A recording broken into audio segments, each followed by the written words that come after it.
হ্যাঁ, আমার record already start হয়ে গেছে। তা আমি যে বিষয়টা বলছিলাম, যেহেতু ছেলেদের জন্য মেয়েদের জন্য আমাদের মাদ্রাসার মধ্যে আলাদা একটা সিস্টেম আছে যে ছেলেরা মেয়েরা যাতে এই জায়গাটার মধ্যে এঙ্গেজড না থাকে। তো এক্ষেত্রে আমি স্ট্রিক্টলি দুইটা জিনিস ফলো করব। একটা জিনিস হচ্ছে তোমরা যাতে ভিডিওতে না আসো, আর সেকেন্ডলি যে বিষয়টা, তোমরা যাতে মিটিং চ্যাটের মধ্যে পার্সোনালি ওয়ান টু ওয়ান কোনো চ্যাট করার সুযোগ না থাকে। তো আমি এটার জন্য অ্যাজ এ হোস্ট, মানে হোস্ট মানে হচ্ছে আমি যেহেতু পরিচালক এই মিটিং এর, তো সেই হিসেবে আমার হাতে এই দুইটা কন্ট্রোলিং পাওয়ারই থাকে। মানে তোমরা চাইলে ভিডিও অন করতে পারবে না, এটা আমি চাইলে অন করে দিতে পারি। আর দ্বিতীয়ত হচ্ছে তোমরা মিটিং চ্যাটটা কি তোমরা তোমরা করতে পারবা কিনা, বা তোমরা যা করবে এটা সবাই দেখতে পারবে কিনা, এই জিনিসগুলো কিন্তু আমি কন্ট্রোল করি। এবং তোমাদের প্রত্যেকটা মিটিং চ্যাট, মিটিং এর পরে ঠিক কয়টা বাজে কাকে কখন মেসেজ দিছো, এই পুরো একটা নোটবুক ফাইল কিন্তু আমার কাছে চলে আসে। সো এই বিষয়টাতে খুবই সিরিয়াস থাকতে হবে যে আমরা মিটিং চ্যাটে কি লিখতেছি, বা পুরো মিটিংটাও কিন্তু রেকর্ডেড অবস্থায় থাকবে। তো পরবর্তীতে যদি আমরা ক্লাসটা কভার করে নিতে চাই সেটা আমরা করে নিতে পারবো। মিটিংটা রেকর্ড হয়ে যাওয়ার পরে আমরা সেটা হচ্ছে ইউটিউবের মধ্যে আপলোড দিব। সো যাই হোক, আজকের পার্টিসিপেন্ট সংখ্যা কোনোভাবেই সন্তোষজনক না।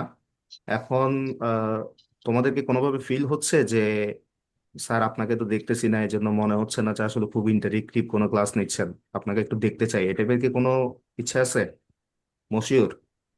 জি। মানে আমাকে দেখতে পাচ্ছ না, এটাতে কি তোমার কোনো সমস্যা হচ্ছে? না, সমস্যা হচ্ছে না।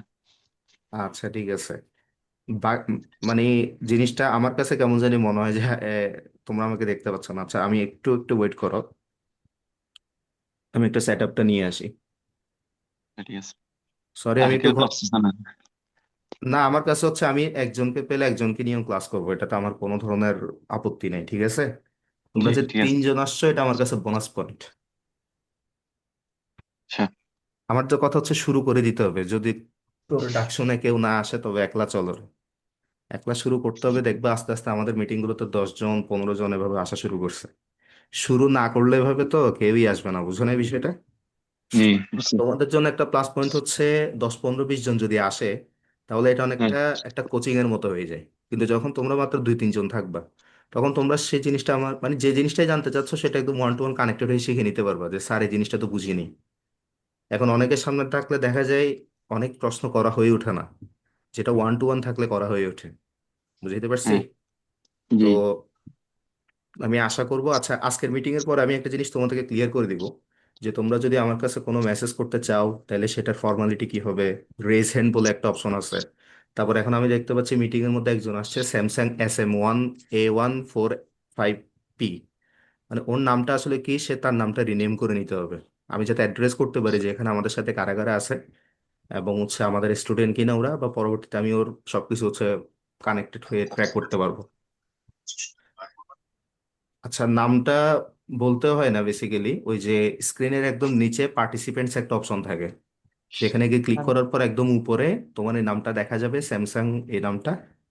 ওটাতে ক্লিক করলে একটা রিনেম অপশন থাকে, ওই রিনেমে ক্লিক করে তুমি তোমার নামটা দিয়ে দিতে পারবে ওখানে।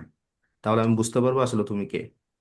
ঠিক আছে? কারণ আমরা চাচ্ছি আমাদের আলিমের স্টুডেন্ট যারা আসলে এখানে অ্যাক্সেস পাওয়ার জন্য ওয়ার্থ ইট, তারাই হচ্ছে এখানের মধ্যে অ্যাক্সেসটা পা। সো যাই হোক, তোমাদের সাথে কথা বলতে বলতে আমি সরি অ্যাগেইন যে আমি একটা ঘরোয়া পরিবেশে থাকবো। আহ, আমার রুম টুম এগুলো হচ্ছে অলমোস্ট অফ। আসসালামু হ্যাঁ, ওয়ালাইকুম আসসালাম। নামটা কি? স্যামসাং যে আছে নাম দেখতে পাচ্ছি। A14। আমার তোমার নাম নাম? হচ্ছে হোসেন মোহাম্মদ হাসান। হাসান হোসেন মোহাম্মদ আহসান। আচ্ছা ঠিক আছে, হয়তো ক্লাস টাস করানো বলে আমি তোমাকে হয়তো ভাবে চিনবো না। তো যাই হোক, আমি সরি অ্যাগেন যে আমি একটা ঘরোয়া পরিবেশে আছি। তোমরা হয়তো এই পরিবেশে আমাকে দেখতে ইউজ টু না। সো আমি ডিরেক্টলি হচ্ছে ক্লাসের দিকে জাম্প করার চেষ্টা করব, এবং জি।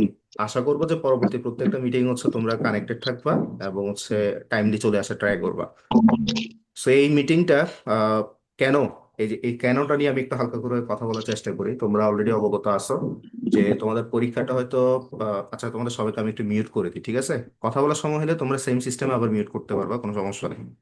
আমি আপাতত তোমাদের সবাইকে হচ্ছে মিউট করে দেওয়ার চেষ্টা করতেছি। তো হ্যাঁ, যে বিষয়টা আমি বলছিলাম সেটা হচ্ছে তোমরা অলরেডি অবগত আছো 2001 থেকে 2006 সালের মধ্যে শিক্ষা প্রতিমন্ত্রী ছিলেন একজন। উনি বর্তমানে এসে আবার শিক্ষামন্ত্রীর দায়িত্ব হিসেবে আবর্তিত হয়েছেন। এবং ওনার ট্র্যাক রেকর্ডটা কিন্তু এত খুব বেশি পজিটিভ না, বিশেষ করে তাদের জন্য যারা নিজেরা পরীক্ষা দিতে জানতেছে না, কারণ পরীক্ষার হলের মধ্যে গিয়ে আমরা বেশ কয়েকটা বিষয় আমাদেরকে, যারা পড়ালেখা করে না তাদেরকে অবলম্বন করতে হয় পাস করার জন্য। তাদের হাতে দুইটা চয়েস, হয়তো ফেল করবো নাহলে পাস করবো। তাহলে পাস যদি আমি করতে চাই তাহলে হয়তো আমাকে আশেপাশে তাকাইতে হচ্ছে, পাস যদি আমাকে করতে হয় তাহলে হয়তো নকল করতে হচ্ছে, পাস যদি আমাকে করতে হয় দেখা যাচ্ছে কোনো অসৎ উপায় আমাকে অবলম্বন করতে হচ্ছে।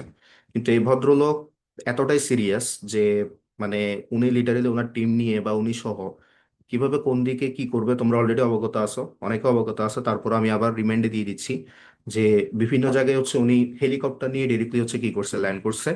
তো উনি মেসেজ দেয় একটা কেন্দ্রকে যে আমি তোমাদের ওখানে যাচ্ছি, কিন্তু যাওয়ার পথের মধ্যে হঠাৎ করে উনি কোন কেন্দ্রে নাজিল হয়ে যায় এটা বলাও যায় না, এরকম একটা পার্সোনালিটি উনি।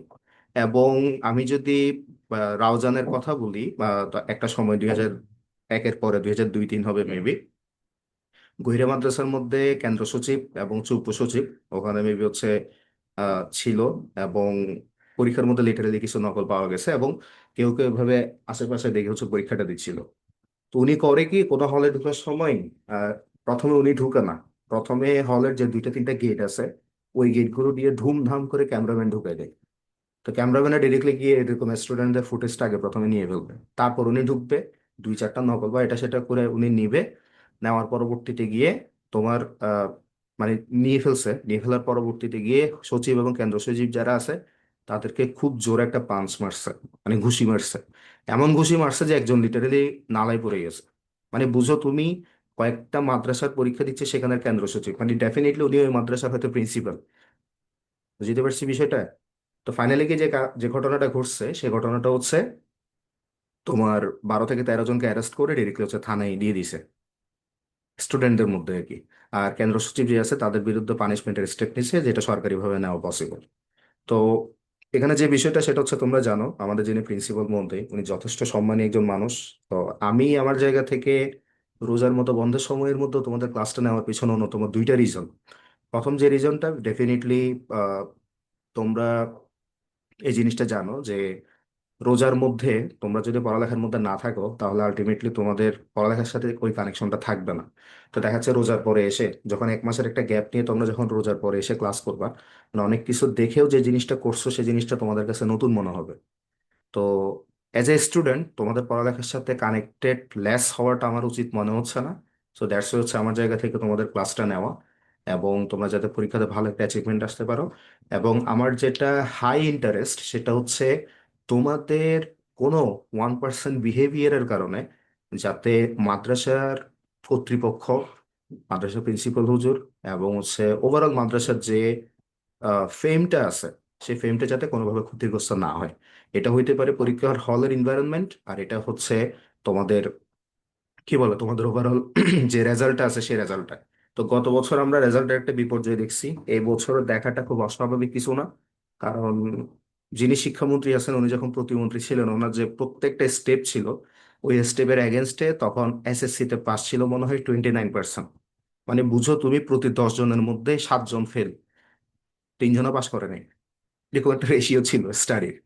তো তোমরা আগে যেভাবে দাখিল পরীক্ষা দিছো সেভাবে হয়তো এখন দাখিল পরীক্ষার পরিবেশ থাকবে, এটা চিন্তা করাটাও ভুল। আর সেকেন্ডলি হচ্ছে মোস্ট ইম্পর্টেন্টলি সেটা হচ্ছে যে মাদ্রাসার পরীক্ষার্থী সেই মাদ্রাসায় তাদের কেন্দ্র পড়তেছে না। মানে তোমরা কাগজে মানুষের পরীক্ষা দিচ্ছ না এটা কনফার্ম, অলরেডি কেন্দ্র হয়তো প্রকাশ হয়ে গেছে বা হবে। তো তখন হয়তো তোমরা জানতে পারবে রাউজানের মধ্যে অন্য কোন মাদ্রাসার মধ্যে তোমাদের কেন্দ্রটা পড়ছে। তো এটা তোমাদের জন্য ডেফিনেটলি একটা নিউ একটা টেস্ট। এবং হচ্ছে তোমরা এ ধরনের একটা বিষয় টেস্ট করতে যাচ্ছ, যেটা তোমাদের জন্য কাউকে ভয়ের এক্সপিরিয়েন্স দিবে হয়তো তোমরা মনে করতেছো, কিন্তু আলটিমেটলি এখানে ভয়ের কিছু নেই। আহ, আমাদের সম্মিলিত সবার প্রচেষ্টায় আমাদেরকে ভালো একটা রেজাল্ট হচ্ছে সিকিউর করতে হবে, ভালো একটা রেজাল্ট হচ্ছে আমাদেরকে নিয়ে আসতে হবে। তো যাই হোক, আমি বললাম যে কেন আসলে আমার অনলাইন ক্লাসটা নেওয়া, বা তোমাদের কাছ থেকে এখন আমি কি চাই। আমি তোমাদের কাছ থেকে চাই হচ্ছে দুইটা জিনিস। একটা জিনিস হচ্ছে তোমরা রেগুলার ক্লাসগুলো করবো হচ্ছে পাংচুয়ালি, মানে টাইমলি তোমাদেরকে চলে আসতে হবে, যেটা অনেক বেশি ইম্পর্টেন্ট। আর সেকেন্ডলি প্রত্যেকটা ক্লাসের পরে আমি তোমাদেরকে কিছু টাস্ক দিব। তো বাসার মধ্যেই তো বসে আছো, কোনো ক্লাস চলতেছে না, বাট হ্যাঁ আমি জানি শুধুমাত্র আইসিটি নিয়ে তোমরা পড়ে নেই। তোমরা আইসিটির পাশাপাশি ইংলিশ, তোমাদের একটা মানে সাবজেক্ট অফ ফিয়ার, এক কথায় বলতে গেলে ভয়ের subject English, first paper second paper, বা আরো কিছু সাবজেক্ট আছে যেগুলো হচ্ছে তোমাদের একটু পড়তে হবে, না পড়লে ওগুলো তো একটু নাম্বার কম আসার আশঙ্কা আছে। যেমন পৌরনীতি প্রথম পত্র দ্বিতীয় পত্র, যদি এটা অপশনাল, কিন্তু এটা বাকি সাবজেক্টগুলোকে একটা পুশ দিবে, ঠিক আছে।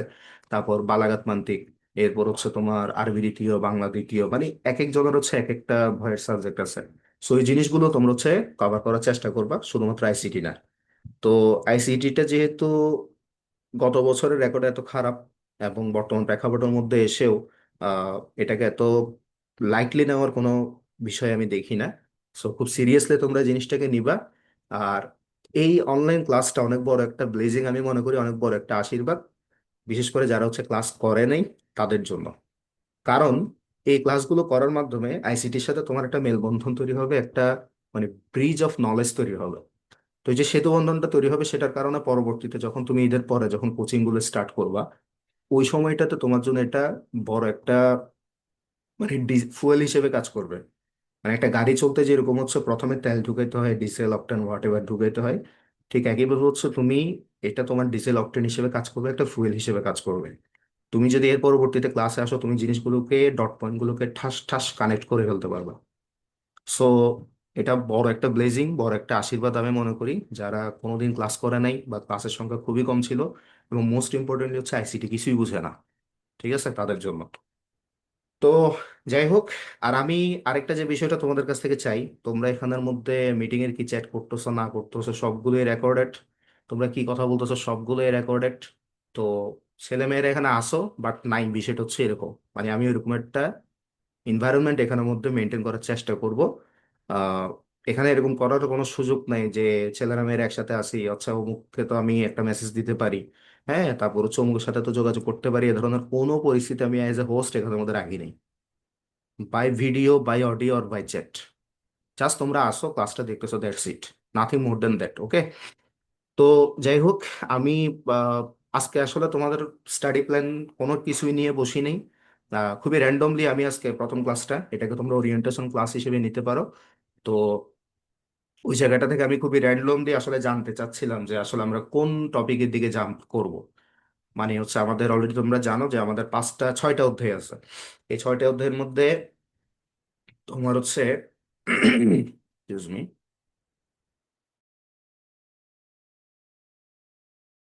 এই ছয়টা অধ্যায়ের মধ্যে দেখা যাচ্ছে প্রথম যে অধ্যায়টা, প্রথম অধ্যায়টা থেকে আমাদের মোটামুটি আমরা একটা প্রশ্ন প্রতি বছরই পাই।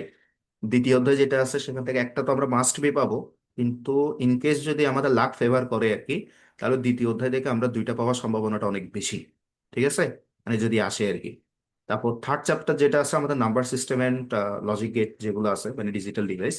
তো এই অধ্যায় থেকে আমরা হচ্ছে দুইটা প্রশ্ন পাই, মানে প্রায় দেখা যায় এটা 99% এটা আমরা পাই। তো ইন কেস যদি না হয় তাহলে একটা প্রশ্ন আমরা পাবো। এটা দুইটা প্রশ্ন আমরা অবশ্যই পাইতাম, এটা আমি বলতে পারতাম, যদি ষষ্ঠ অধ্যায়টা না থাকতো। তো যাই হোক, তারপর চতুর্থ অধ্যায় থেকে আমরা একটা পাবো যেটা হচ্ছে আমাদের HTML চতুর্থ অধ্যায়, এবং পঞ্চম অধ্যায় যেটা সি প্রোগ্রামিং, সেখান থেকে ওই যে দ্বিতীয় অধ্যায়ের মতোই, যেখান থেকে আমরা ডেফিনেটলি দুইটা পাবো, নাহলে একটা মাস্ট বি পাবো, এটা একদম কনফার্ম।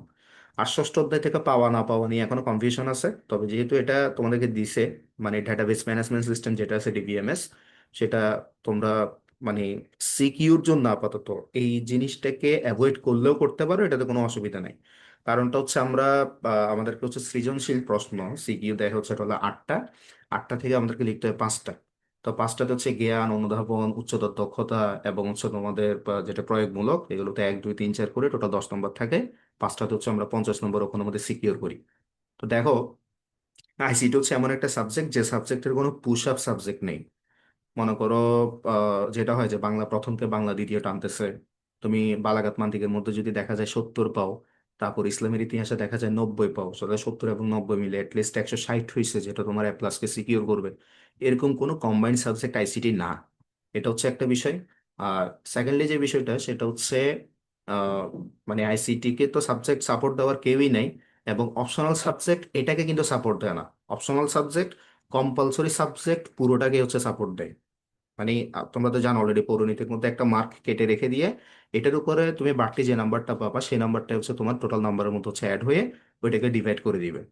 তো এটা হচ্ছে একটা বিষয়। আর আইসিটিতে তিনটা জোন, একটা জোন হচ্ছে সিকিউ, মানে যেটাকে আমরা সৃজনশীল বলতেছি, একটা হচ্ছে এমসিকিউ যেটাকে আমরা বহু নির্বাচনী বলতেছি, আর একটা হচ্ছে তোমাদের প্র্যাকটিক্যাল।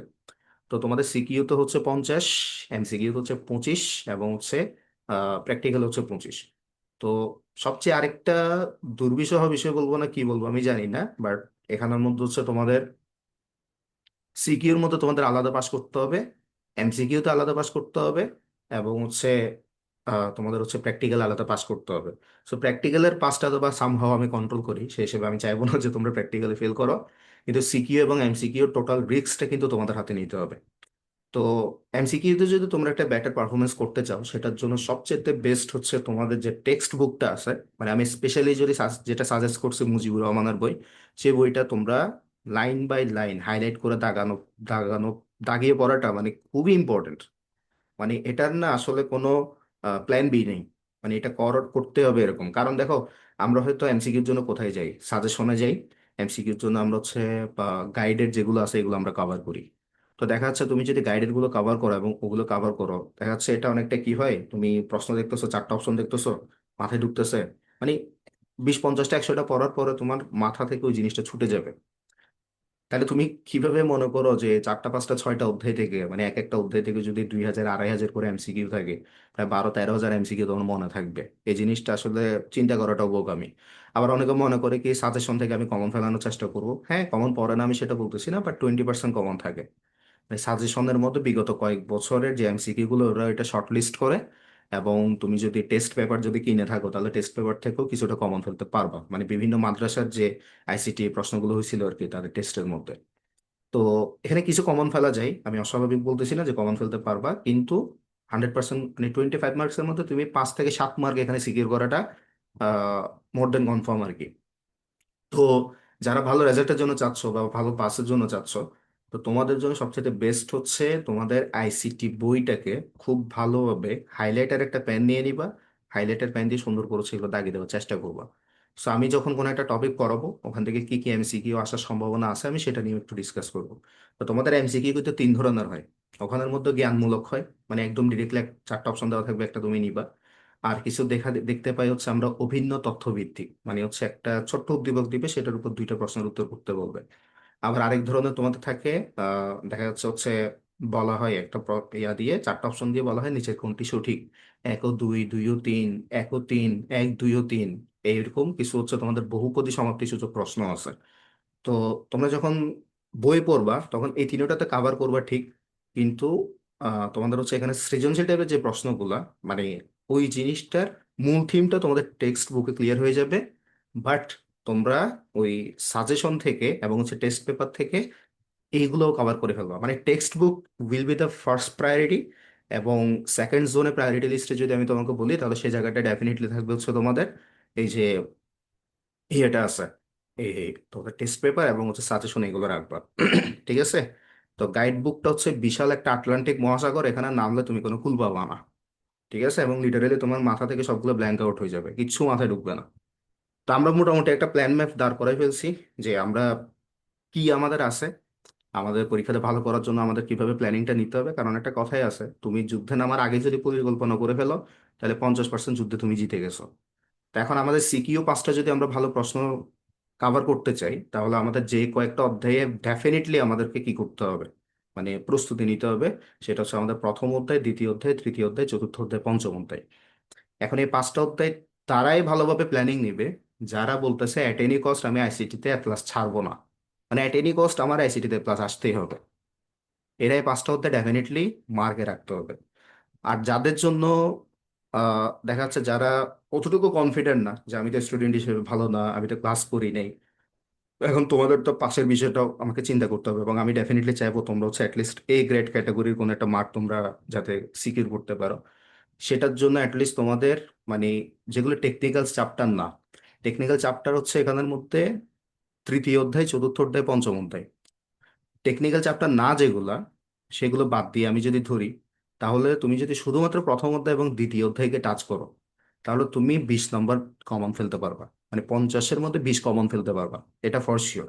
আর যদি ইনকেস তোমার লাক ফেভার করে তাহলে তুমি 30 কমন ফেলতে পারবা, মানে যে জিনিসগুলো রিডিং পড়ে বা মোটামুটি বুঝে যদি তুমি ক্লিয়ার করতে পারো তাহলে ওখানে 20-30 রেডি করা কনফার্ম। এখন তুমি যদি চাও যে না, আমি 40 এখান থেকে সিকিউর করবো বা 40-50 সিকিউর করবো, তাহলে ডেফিনেটলি তোমাকে তৃতীয় অধ্যায়ে হাত দিতে হবে, এবং ইনকেস পঞ্চম চ্যাপ্টারটা যদি তোমার মাথায় নাও ঢুকে, পঞ্চম চ্যাপ্টারটা যদি তোমার মাথায় নাও ঢুকে, আমি বলবো প্রথম দ্বিতীয় তৃতীয় চতুর্থ অধ্যায় যদি তুমি টাচ করো, অবশ্যই তুমি 4টা পাবা, মানে 40 নম্বর পাবা। এটাতে কোনো সন্দেহ নেই। লাক ফেভার করলে তৃতীয় অধ্যায়ে 2টা চলে আসলে বা দ্বিতীয় অধ্যায়ে 2টা চলে আসলে, তুমি এখানে 5টা সিকিউর করে ফেলতে পারবা প্রথম 4 অধ্যায় থেকে। মানে আমাদের হচ্ছে প্রথম অধ্যায়টা, দ্বিতীয় অধ্যায় যেটা নেটওয়ার্কিং অ্যান্ড নেটওয়ার্কিং ডিভাইস যেটা আছে, তৃতীয় অধ্যায় যেটা আছে number system and digital device, এবং চতুর্থ অধ্যায় যেটা আছে এসটিএমএল। এই 4টা থেকে তোমার 4টা পড়বে, এটা মাস্ট, একদম একদম মাস্ট। মানে 40 নম্বর এখানে কোনো মিস নেই। কিন্তু 50 নম্বর ইনকেস তৃতীয় অধ্যায় থেকে 2টা দিয়ে দিলে বা দ্বিতীয় অধ্যায় থেকে 2টা দিয়ে দিলে, তখন ইনকেস তোমার হচ্ছে 50 নম্বর তুমি এই 4টা অধ্যায় থেকে সিকিউর করতে পারবা। তো এটা সম্পূর্ণ ডিপেন্ড করতেছে তুমি পঞ্চম অধ্যায়টাকে কতটুকু রিড করতে পারতেছো, কতটুকু বুঝতেছো, বা কোনো প্রবলেম হচ্ছে কিনা, এটা। কিন্তু তুমি যদি চাও যে না, আমি কোনো রিস্ক জোনে থাকবো না, আমি একদম শিওর শটে খেলতে চাচ্ছি, একদম শিওর শটে আমি আমার নাম্বারটাকে সিকিউর করব, তখন তোমার প্রথম 5টা, মানে এটা নিয়ে ভালোভাবে স্টাডি করা ছাড়া আসলে কোনো গতি নেই। তো আমরা অলরেডি প্ল্যান করে ফেলছি। সিকিউতে আমরা কি করব, এমসিকিউতে আমরা কি করব। তো প্র্যাকটিক্যালের জন্য আমি তোমাদেরকে বলবো, আহ, হয়তো 2-3 দিনের মধ্যে আমি তোমাদেরকে বলবো যে প্র্যাকটিক্যাল খাতায় কোন কোন প্র্যাকটিক্যাল তোমরা করবা। কারণ তোমরা পুরো দমে ক্লাস করা শুরু করবে হচ্ছে কিসের পরে, ঈদের কোচিং এর পরে। তো আমি চাচ্ছি না ওই সময়টার মধ্যে তোমরা হ্যাজেলটা নাও। তো ওই ক্ষেত্রে সবচেয়ে বেস্ট একটা মোমেন্ট হচ্ছে এই রোজার সময়টা। তো তোমাদের প্র্যাকটিক্যাল আমি যে কয়েকটা দিয়ে দিব, রোজার মধ্যে বাসায় বসে তোমাদের অ্যাসাইনমেন্ট প্র্যাকটিক্যাল খাতায় লিখে নিবা। তো এটা তোমাদের জন্য একটা প্লাস পয়েন্ট, যাতে পরবর্তীতে এসে ক্লাস টাইমের মধ্যে বা যখন তোমাদের একটা হ্যাকটিক প্রেশার নিতে হচ্ছে স্টাডি নিয়ে, ওই সময়টার মধ্যে যাতে কোনো ধরনের প্রবলেম না হয়। So what ever. আচ্ছা, আমার অডিও কোয়ালিটিটা ঠিকঠাক আছে? কারণ আমি আসলে বুঝতে পারতেছি না যে আমার ওয়েব ক্যামেরা সাউন্ড নিচ্ছে, নাকি আমার এই মাইক্রোফোনের সাউন্ড নিচ্ছে, নাকি আসলে আমার এই মাইক্রোফোনের সাউন্ড নিচ্ছে, এটা আমি ক্লিয়ার না। আমার সাউন্ডটা কি একদম ক্লিয়ার? তোমাদের কাছে কোনো প্রবলেম হচ্ছে না তো? আচ্ছা, কেউ তো বলতে পারবা না? আমি একজনকে আনমিউট করি, মশিউর, আমার কি সাউন্ডটা ক্লিয়ার? জি জি ক্লিয়ার স্যার। আচ্ছা, তাহলে ঠিক মাইক থেকে আছে। আসতেছে, আচ্ছা মাইক্রোফোন আচ্ছা, থেকে আসতেছে। তাহলে ঠিক আছে।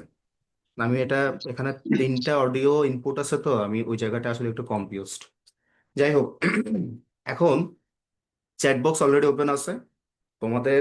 যে জুমের মধ্যে আছে, একদম নিচের দিকে দেখো চ্যাট একটা অপশন আছে। সেখানে গিয়ে তোমরা আমার সাথে কানেক্ট হওয়ার সুযোগ আছে। আমি তোমাদের চ্যাট বক্সটাকে আমার পাশে রাখি, ডায়লগ বক্সটাকে। তো তোমরা একটু আমাকে বলো যে আসলে এই 5টা অধ্যায়ের মধ্যে তোমাদের এখন, আমরা এই রোজার মধ্যে, মানে আমার আমার চেষ্টা হচ্ছে আমি মানে ম্যাক্সিমাম লেসন এখানে কভার করার চেষ্টা করব, এবং এমনভাবে কভার করার চেষ্টা করবো যাতে তোমরা সেগুলো বুঝতে পারো।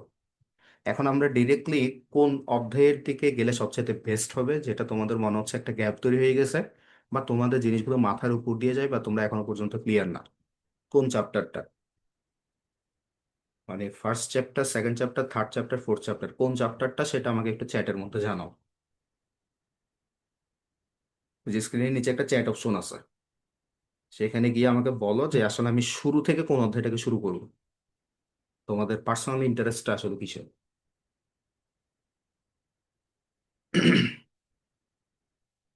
I am waiting. আশা করি বুঝতে পারতেছো। মশির, কি বুঝতে পারতেছো চ্যাটটা কোথায় করবা তুমি? জি জি পাইছি স্যার, করতেছেন। আচ্ছা, ঠিক আছে, ওকে। তারপর বাকিরা যারা আছে আমি তাদেরকেও আশা করবো যে তোমরা হচ্ছে তোমাদের পার্সোনাল অপিনিয়নটা হচ্ছে চ্যাট বক্সে দ্রুত জানাও। ওকে। আর এম রিয়াদ বলতেছে যে ফোর্থ চ্যাপ্টার, মানে এসটিএমএল এর যে চ্যাপ্টারটা আছে সে সেটাকে হচ্ছে ইয়ে করছে। ওকে। বাকিরা যারা আছো তাদের উদ্দেশ্যে বলি যে তোমরা কোন চ্যাপ্টারটাকে কভার করার চেষ্টা করতেছো।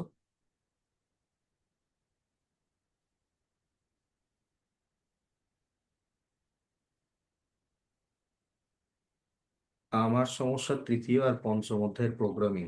আচ্ছা, ঠিক আছে, ওকে, ফাইন। আমি একটু চাইবো সবাই যাতে তাদের মেসেজটা হচ্ছে এখানে ড্রপ করে। তাহলে আমি একটা কমন প্রবলেম নিয়ে ডিরেক্টলি স্টার্ট করব। আচ্ছা, মাহিমা বলতেছে হচ্ছে দ্বিতীয় অধ্যায়। Anyone else? এখানে গ্যালাক্সি A04 যে আছে, আহ, তোমাদের নামটা আমি নেক্সট ক্লাসের মধ্যে আশা করব তোমরা নিজেদের রিয়েল নেমটা দিয়ে হচ্ছে ঢুকবা। আচ্ছা, থার্ড চ্যাপ্টার প্রবলেম বলতেছে। ওকে। আচ্ছা, এখানে হচ্ছে আরো 2জন বাকি। তোমরা 2জন হচ্ছে তোমাদের অপিনিয়নটা জানাও। বলতেছে স্যার আমি ক্লাস করি নাই, তাই ফার্স্ট থেকে শুরু করতে পারলে ভালো হয়। আচ্ছা ঠিক আছে। আচ্ছা আমরা যে অধ্যায়ে জাম্প করি না কেন, এটাতে কোনো বিষয়টা এমন না যে প্রথম দ্বিতীয় অধ্যায় বুঝতে, মানে তৃতীয় অধ্যায় বুঝতে গেলে যে আমাদের প্রথম অধ্যায় বুঝতে হবে, বিষয়টা কিন্তু এরকম না। ঠিক আছে, তো এটাতে ভয় পাওয়ার কিছু নাই, যেখান থেকে আমরা শুরু করি সেখান থেকে আমাদের শুরু। ওইটা ওইটাতে ইয়া করলে হবে। আচ্ছা, চ্যাট বক্সে পারফর্ম না করলে আমি ডিরেক্টলি ধরে নিব তুমি মিটিং অন করছো, ঘুমাই আসছো, ওয়াশরুমে গেছো, নাইলে কোথাও ঘুরতে গেছো, মানে তুমি ক্লাসে কানেক্টেড নেই। তা আমি যখন বলবো চ্যাট বক্সে পারফর্ম করতে, যখন বলবো আনমিউট করতে, তখন একটু কথা বলতে হবে এবং হচ্ছে চ্যাট বক্সে লেখা লিখতে হবে। আমি জেসমিনকে হচ্ছে আউট অফ মিটিং পাচ্ছি, এবং আরেকজন মেবি হচ্ছে আছে, গ্যালাক্সি A04 তে পারফর্ম করছে, তারপর হচ্ছে স্যামসাং S M1 ও পারফর্ম করছে, হ্যাঁ। আচ্ছা মানে দুই একজন এখনো পারফর্ম করা নাই, আমি চ্যাট বক্স হচ্ছে দেখতে পাচ্ছি না। তা আমার কাছে ওভারঅল হচ্ছে যে জিনিসটা, সেটা হচ্ছে মানে আমার কাছে যেটা আমার কাছেও পার্সোনালি মনে হচ্ছে, এবং এখানের মধ্যে দুইটা ভোট আমি পাইলাম হচ্ছে থার্ড চ্যাপ্টারটা স্টার্ট করার জন্য। তো তৃতীয় অধ্যায়ে এটা আমরা ডিরেক্টলি স্টার্ট করার দিকে আগাই, ঠিক আছে। এবং আমি আশা করব যে তোমরা প্রত্যেকটা জিনিস বুঝবা। কোনো কিছু না বুঝে থাকলে সেটা চ্যাট বক্সে জানাবা, সেটা নিয়ে আমরা আবার রিপিট মোডে হচ্ছে ডিসকাস করব। এবং মিটিং গুলো যেহেতু রেকর্ডের অবস্থায় থাকবে, সেই জিনিসগুলো আরো ভালো করে কভার করে নেওয়ার চেষ্টা করবা। সো তৃতীয় অধ্যায় যেটা, তৃতীয় অধ্যায়ে তোমরা ডিরেক্টলি বইয়ের থার্ড চ্যাপ্টারের দিকে চলে আসো। তোমরা তোমাদের বইয়ের থার্ড চ্যাপ্টারের দিকে চলে আসো।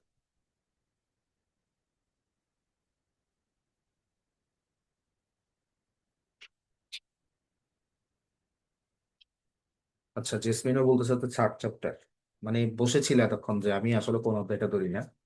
মানে আমি এমন কিছু বলি যেটা স্যারা না পড়া ওইরকম চাই না, স্যারা যেটা পড়াবে আমি ওটাই বলবো, যাতে একই দলে থাকা যায় সবাই। বিষয়টা এরকম। যাই হোক, তাহলে আমরা হচ্ছে ডিরেক্টলি তৃতীয় অধ্যায়ের দিকে চলে আসি নাকি? আশা করি তোমাদের সামনে বই আছে, এবং হচ্ছে তোমরা তৃতীয় অধ্যায়টা দেখতেই পাচ্ছ। তো তৃতীয় অধ্যায়ে যে অধ্যায়টা, এখানে দুইটা পার্ট। একটা হচ্ছে সংখ্যা পদ্ধতি, নাম্বার সিস্টেম, আর একটা হচ্ছে ডিজিটাল ডিভাইস। তো সংখ্যা পদ্ধতিতে মেইনলি যে বিষয়গুলো আছে সেটা হচ্ছে মানে কম্পিউটার এর মধ্যে নাম্বার সিস্টেমটা আসলে কি, এটা কিভাবে কাজ করে, এখানে বিভিন্ন নাম্বার সিস্টেমের কনভার্সন, অর্থাৎ একটা থেকে একটা দিয়ে কিভাবে আমরা আহ, নিতে পারি, নাম্বার ইন্টারচেঞ্জ করতে পারি।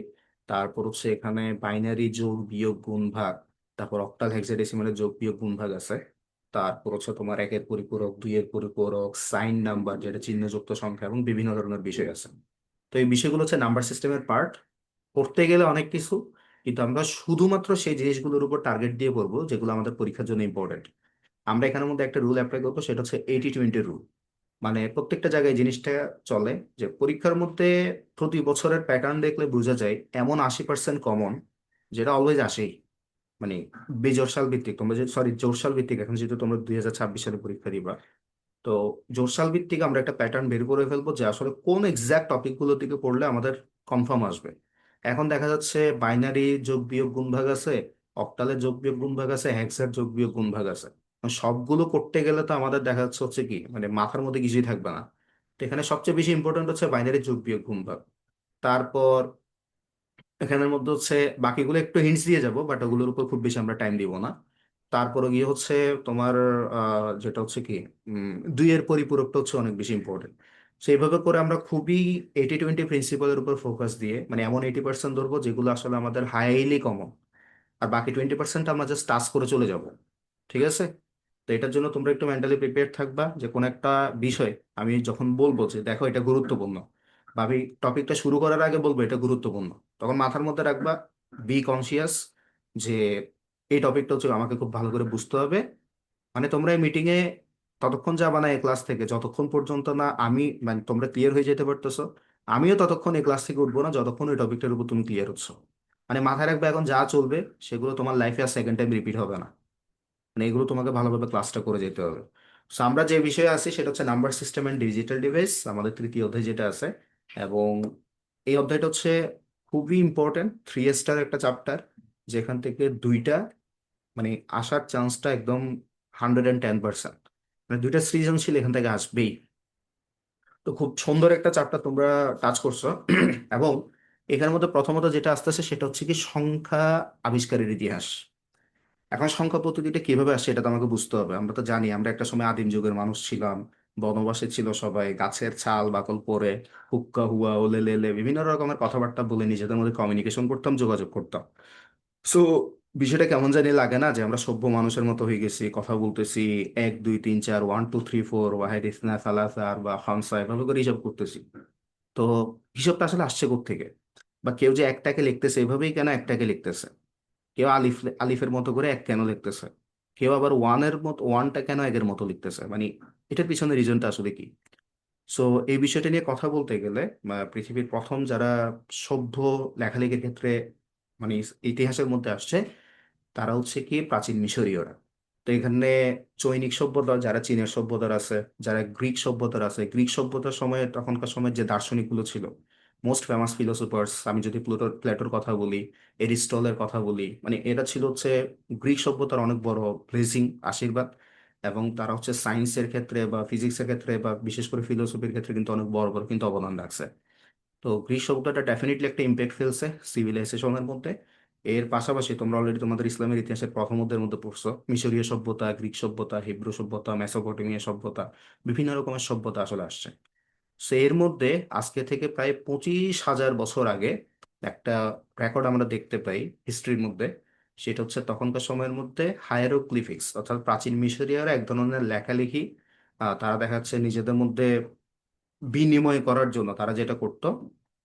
এখন তো আমরা ধরো কোনো বিনিময় করি হচ্ছে কারেন্সির মাধ্যমে, যে তোমাকে আমি একটা 100 টাকা নোট দিলাম, আমার 2 কেজি দেখা যাচ্ছে আহ, ধরো 1 ডজন হচ্ছে ডিম লাগতেছে, আমি তোমাকে হচ্ছে 200 টাকা দিলাম। তো সেখান থেকে যে টাকাটা ফেরত আসবে সেটা তুমি আমাকে দিচ্ছ।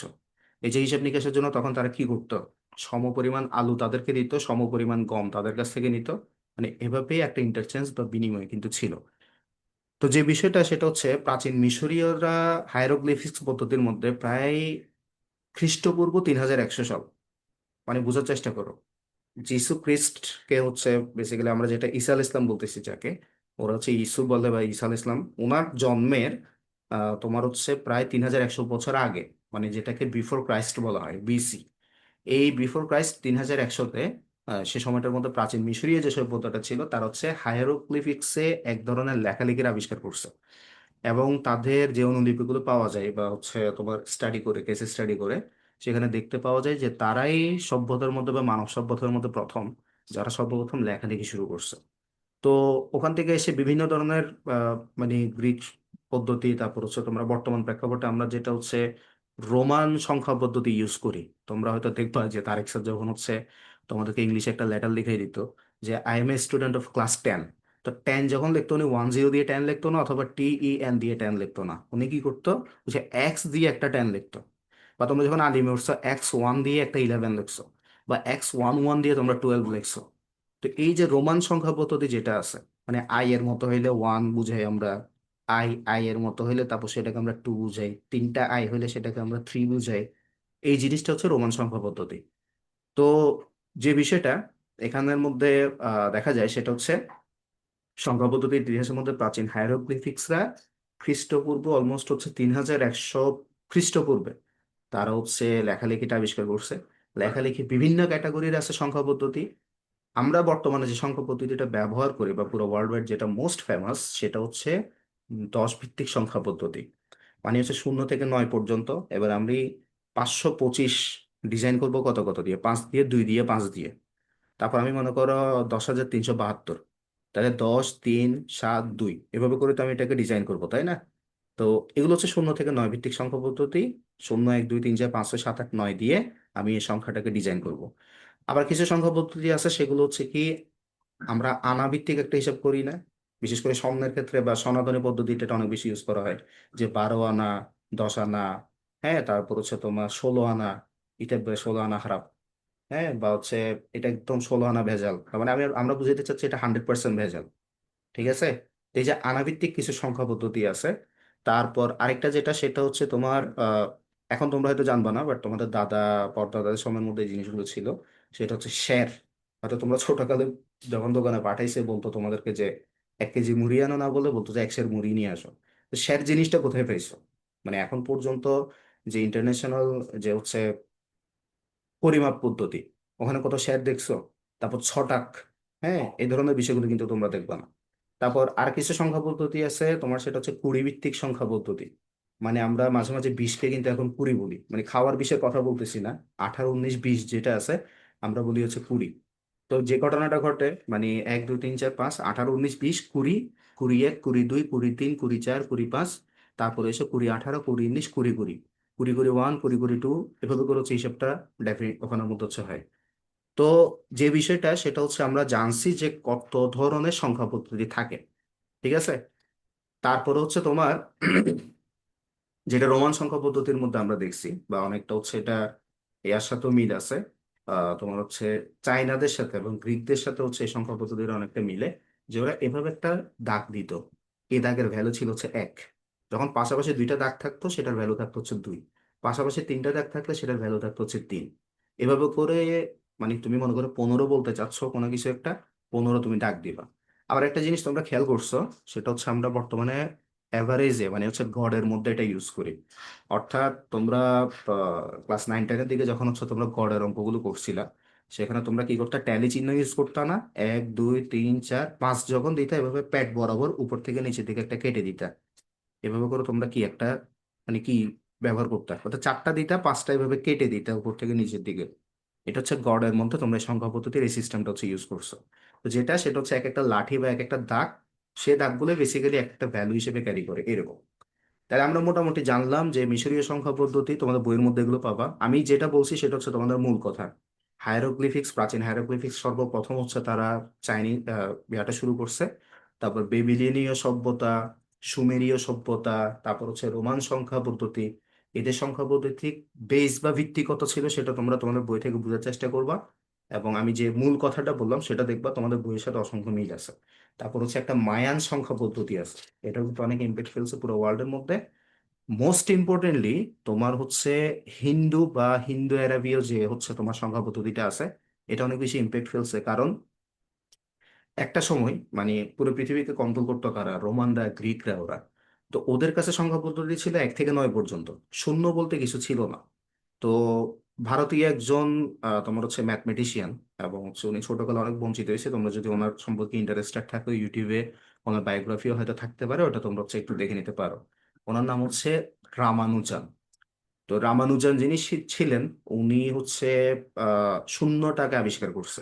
এর আগে পর্যন্ত মানে যারা হচ্ছে তখনকার সময়ের মধ্যে যারা খ্রিস্টানরা ছিল, বা হচ্ছে যারা জ্ঞান চর্চার মধ্যে অনেক বেশি ফাস্ট ছিল তখনকার সময়ের মধ্যে পুরো পৃথিবীব্যাপী, বা পুরো পৃথিবীব্যাপী না, অ্যাটলিস্ট হচ্ছে গ্রিসের দিকে মানা হইতো, সেগুলো হচ্ছে এই যে ইহুদি খ্রিস্টান বা এই ক্যাটাগরির পিপল, ক্যাথলিক পিপল যারা আছে তারা। তো ওরা মনে করতো হচ্ছে মানে শূন্যটা হচ্ছে একটা শয়তানের বা ডেভিলের হচ্ছে একটা কি তোমার হচ্ছে মানে সাইন বা চিহ্ন, এটা তারা মনে করতো বলে শূন্যকে তারা কোনো সংখ্যা পদ্ধতি হিসেবে বিলিভ করতো না। কিন্তু রামানুজন এসে ম্যাথমেটিশিয়ান বড় বড় যারা আছে তাদের সাথে ডিবেট করে ফাইনালি উনি এটা এস্টাবলিশ করতে পারছে যে শূন্যরও একটা কি আছে, নিজের একটা মান সম্মান আছে। তো এটারও তোমাদের হচ্ছে ম্যাথমেটিক্স এর মধ্যে রাখতে হবে, এটাকে তুমি ফেলে দিতে পারবে না। তো এটা করে হচ্ছে মানে তোমাকে যদি প্রশ্ন করা হয় যে শূন্য পদ্ধতির আবিষ্কারক কারা, সেটা হচ্ছে ডেফিনেটলি ভারতীয়রা। মানে এই ভারতীয় উপমহাদেশ, তখন শুধু ইন্ডিয়ার কথা বলতেছি না আমি, এই ভারতীয় উপমহাদেশের আহ এরাই হচ্ছে কি করছে, শূন্য পদ্ধতিটা হচ্ছে আবিষ্কার করছে। তাহলে আমরা মোটামুটি সংখ্যা পদ্ধতির ইতিহাসটা নিয়ে হচ্ছে ক্লিয়ার। এই জিনিসটা নিয়ে কি তোমরা সবাই ক্লিয়ার হয়েছো না কোনো কিছু জানার আছে? একটু চ্যাট বক্সে আমাকে জানাও। ক্লিয়ার যদি হও তাহলে একটু চ্যাট বক্সে লিখো ক্লিয়ার, জাস্ট এটুকু লিখলে হবে, তাহলে আমরা পরবর্তী লেসনের দিকে জাম্প করবো। ওকে, মশির বলতেছে জি। বাকিরা যারা আছে, দেখো আমি কিন্তু তোমাদের রেসপন্স এক্সপেক্ট করি, ঠিক আছে? কারণ রোজা রেখে এতক্ষণ পর্যন্ত কথা বলবো আর তোমরা একটু লিখতে পারবা না 2-3 শব্দ, এটা আসলে খুবই মর্মান্তিক একটা বিষয়। যাই হোক, 3 জনের রেসপন্স আমি পেয়েছি, আসান আছে এবং বাকিরা আছে, সবাই বলতেছে হচ্ছে জি ক্লিয়ার। ওকে ফাইন, আমরা তাহলে সংখ্যা পদ্ধতির ইতিহাসটা ক্লিয়ার। আমি বারবার বলতেছি আমি মূল মগজটা তোমাদেরকে খাইয়ে দেওয়ার চেষ্টা করব, বাকিটা কিন্তু তোমরা তোমাদের বই থেকে পড়তে হবে। তোমাদের বই অবশ্যই যাওয়া লাগবে, জিনিসগুলো তোমাদের হাইলাইট করে করে পড়তে হবে। ওকে, তারপরে যেটা সেটা হচ্ছে কি সংখ্যা পদ্ধতির প্রকারভেদ। তোমাদের পরবর্তী যে টপিকটা আছে, প্রকারভেদ বলতে গেলে সংখ্যা পদ্ধতি হচ্ছে দুই প্রকার। একটা হচ্ছে পজিশনাল সংখ্যা পদ্ধতি, তোমাদের বইয়ের মধ্যে দেখবা। আর একটা হচ্ছে নন পজিশনাল সংখ্যা পদ্ধতি, মানে প্রাথমিকভাবে যদি তুমি প্রকারটা বলতে চাও, তাহলে পজিশনাল শব্দটা ডেফিনেটলি পজিশন থেকে আসছে। পজিশন মানে হচ্ছে কি অবস্থান। তার মানে এমন সংখ্যা পদ্ধতি যে সংখ্যা পদ্ধতির একটা অবস্থান আছে। অবস্থান মানে আমরা কি বুঝি? মান আছে একটা। তা আমি ডিরেক্টলি হচ্ছে আমার হোয়াইট বোর্ডটা একটু ওপেন করি, তাহলে এই জিনিসটা বুঝতে তোমাদের হচ্ছে অনেক বেশি ইজি হবে।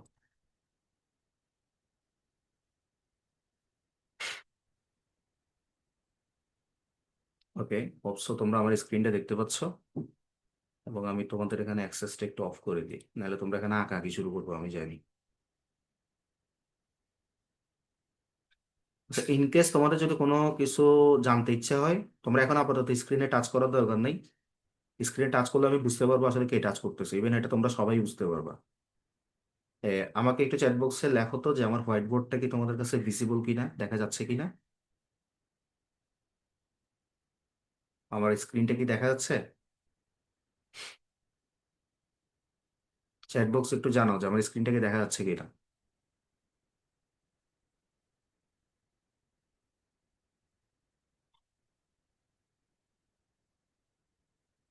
হ্যালো, আমি কি আছি তোমাদের সাথে কলে?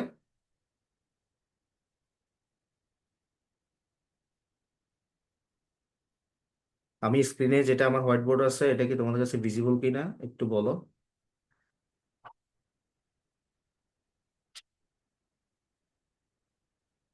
আচ্ছা, ওকে, দেখা যাচ্ছে। Okay, fine. তা হ্যাঁ, যে বিষয়টা আমি বলছিলাম সেটা হচ্ছে there are two types of number system, একটা হচ্ছে কি পজিশনাল, একটা হচ্ছে কি নন পজিশনাল, ঠিক আছে? আমি এটা একটু করে দেখার চেষ্টা করি। একটা হচ্ছে পজিশনাল সংখ্যা পদ্ধতি, আর একটা হচ্ছে কি নন পজিশনাল সংখ্যা পদ্ধতি। আমি দুটোর দিকে হচ্ছে কভার করার চেষ্টা করব। নন নন পজিশনাল। তাহলে দেখো,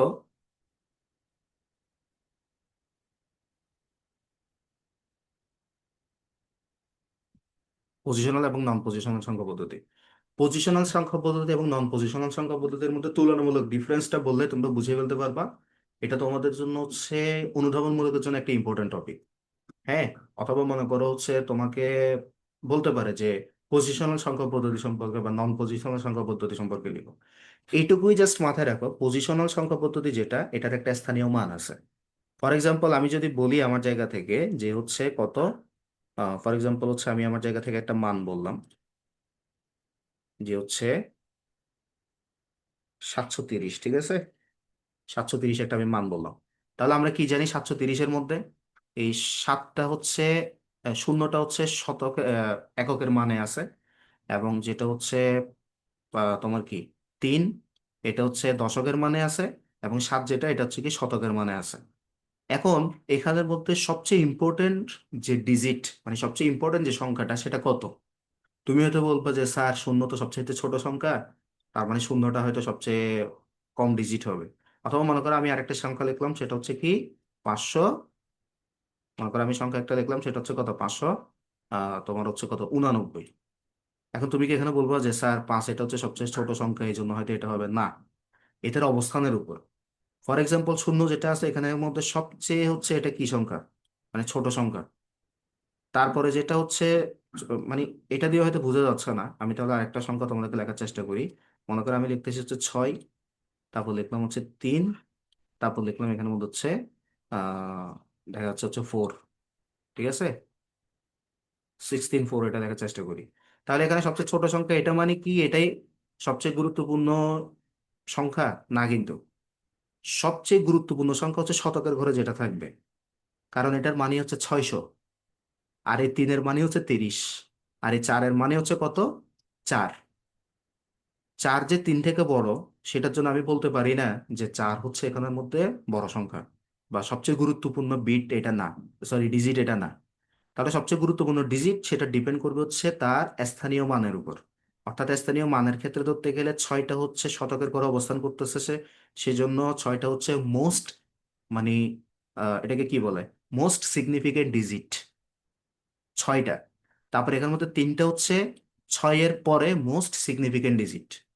আর এখানের মধ্যে সবচেয়ে ছোট যেটা লেস সিগনিফিকেন্ট ডিজিট, সেটা হচ্ছে 4। তার মানে আমরা দুইটা জিনিস বুঝছি, একটা হচ্ছে এম, এস, ডি, আর একটা বুঝছি হচ্ছে কি এল, এস ডি, এগুলোর পূর্ণরূপ আসতে পারে। এম ডি হচ্ছে মোস্ট সিগনিফিকেন্ট ডিজিট। খেয়াল করবো আমরা কিন্তু এখনো ডেসিমাল সংখ্যায় আছি, এই জন্য ডিজিট বলতেছি। কেউ কেউ হয়তো বলবো স্যার আমরা তো মোস্ট সিগনিফিকেন্ট বিট পড়ছিলাম। বিট হচ্ছে বাইনারিতে হয়, মানে শূন্য এবং এক নিয়ে কারিগরি করলে তখন সবচেয়ে ইম্পর্টেন্ট যেটা, সেটাকে আমরা মোস্ট সিগনিফিকেন্ট বিট বলবো। আর যেটা হচ্ছে সবচেয়ে কম ইম্পর্টেন্ট, সেটাকে আমরা হচ্ছে লিস্ট সিগনিফিকেন্ট বিট বলবো। এখন যেহেতু আমরা ডিজিট নিয়ে কাজ করতেছি, সেজন্য হচ্ছে আমরা এমএসডি, এলএসডি নিয়ে কথা বলবো। তাহলে এটা হচ্ছে লিস্ট সিগনিফিকেন্ট ডিজিট। তাহলে এখানে লিস্ট সিগনিফিকেন্ট ডিজিট কোনটা? ডেফিনেটলি হচ্ছে 4। এখানের মধ্যে লিস্ট সিগনিফিকেন্ট ডিজিট কোনটা? ডেফিনেটলি 9।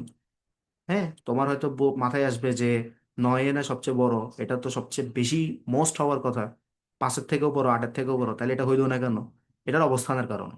ঠিক আছে, তার মানে দেখো এখানে প্রত্যেকটা অবস্থানের কারণে তাদের মানটা কিন্তু চেঞ্জ হচ্ছে। এখন আমি 730-কে যদি এভাবে করে লিখি, 370 লিখি, তাহলে 7-এর আগের যে অবস্থান ছিল বা যে পাওয়ারটা ছিল, এই পাওয়ারটা কি এখন আছে? এখন পাওয়ার চলে আসছে কার? 3-এর। তারপরে যদি আমি বলি যে হচ্ছে 0, 3, 7, তাহলে এখানের মধ্যে সবচেয়ে বেশি পাওয়ার কার? শূন্যের পাওয়ার কিন্তু বেশি। তবে এখানের মধ্যে শূন্যটা যেটা একদম কিন্তু শূন্যের পাওয়ারটা বেশি শুধুমাত্র তার অবস্থানের কারণে। তো আমরা যে জিনিসটা বলছিলাম যে পজিশনাল সংখ্যা পদ্ধতি হচ্ছে এমন একটা সংখ্যা পদ্ধতি, যে সংখ্যা পদ্ধতির একটা স্থানীয় মান থাকবে, এবং এখানে তার স্থানীয় মানের পরিবর্তনের কারণে তার মানটাও, তার ভ্যালুটাও কিন্তু পরিবর্তন হবে। এটা হচ্ছে পজিশনাল সংখ্যা পদ্ধতি। তাহলে আমরা যদি সংখ্যার ভিত্তিতে আসি যে পজিশনাল সংখ্যা পদ্ধতিটা কি, তখন তোমাদের বইয়ের ভাষায় যে জিনিসটা, আচ্ছা মূল বিষয়টা বোঝার চেষ্টা করো, যে যে সংখ্যা পদ্ধতির নিজস্ব মান থাকে তাকে পজিশনাল সংখ্যা পদ্ধতি বলে। আর নন পজিশনাল সংখ্যা পদ্ধতি কি? যে সংখ্যা পদ্ধতির নিজস্ব মান থাকে না তাকে নন পজিশনাল সংখ্যা পদ্ধতি বলা হয়। তাহলে সংখ্যাগত একটা পার্থক্য তো ইজিলি দিয়ে দিতে পারবা যদি তোমাদের কি আসে, প্রশ্নটা আসে।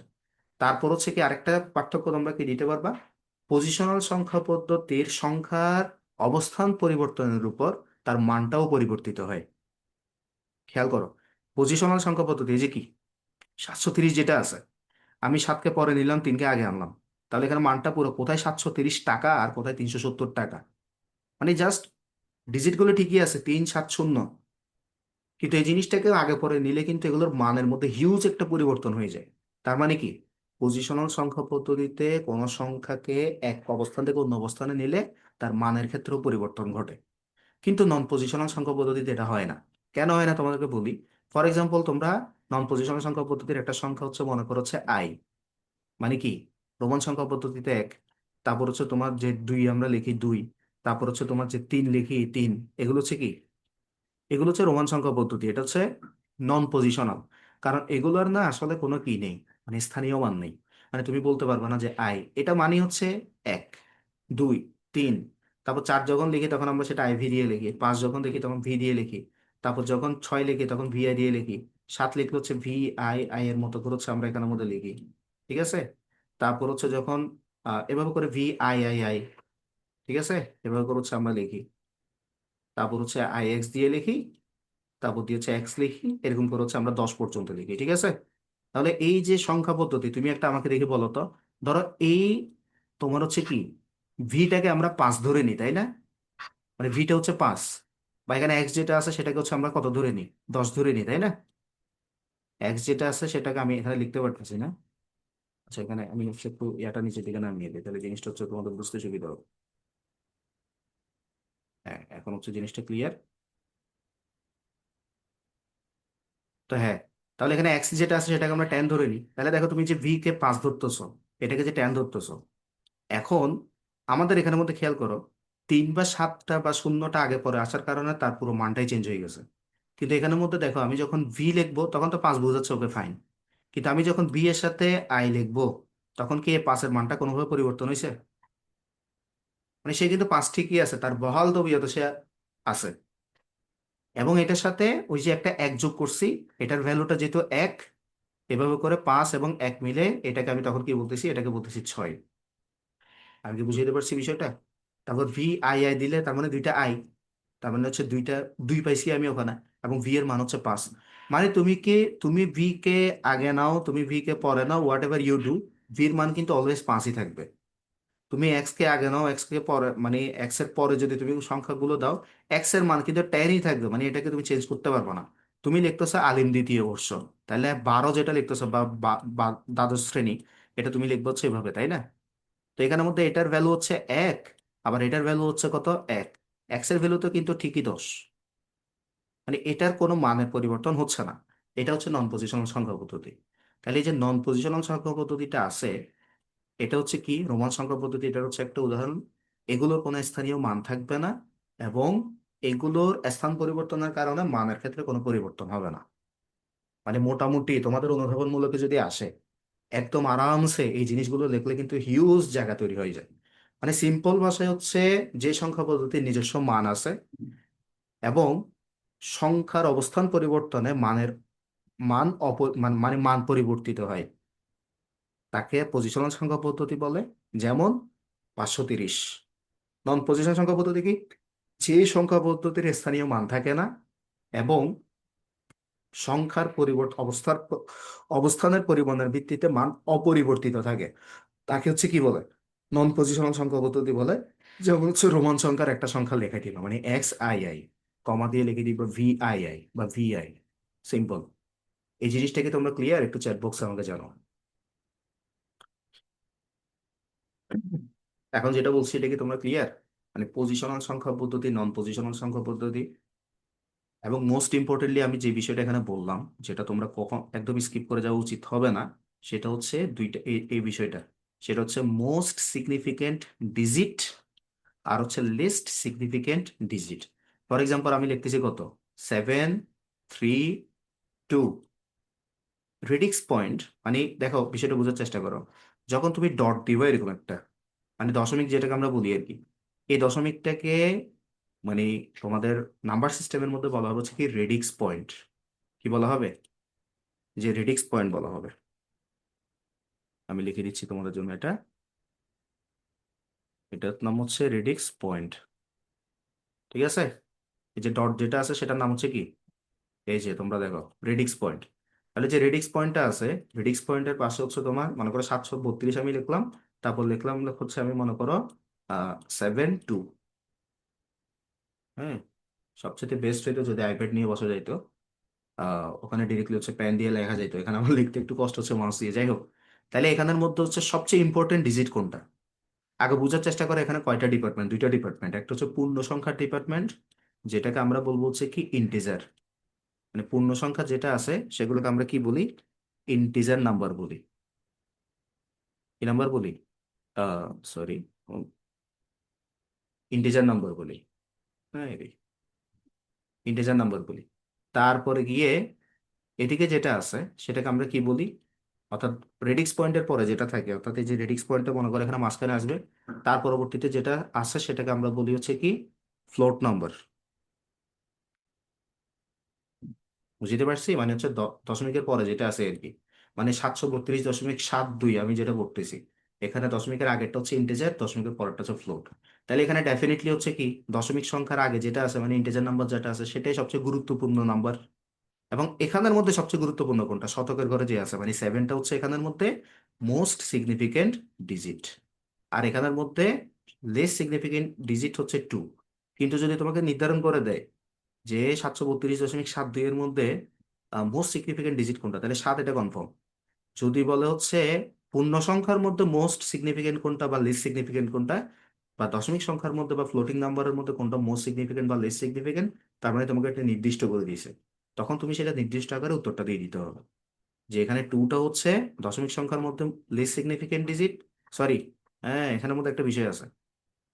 এই যে দশমিকটা আছে, দশমিকটা আছে এখানের মধ্যে সবচেয়ে ইম্পর্টেন্ট হচ্ছে তোমার 7টা, দশমিকের আগে যেটা পূর্ণ সংখ্যা আছে।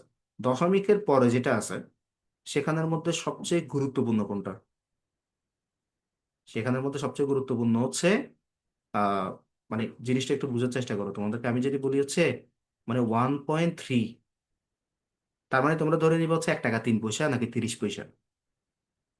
তোমরা অনেকে বলবো যে 1 টাকা 3 পয়সা, আসলে কিন্তু 1 টাকা 3 পয়সা না, এটা হচ্ছে 1 টাকা 30 পয়সা।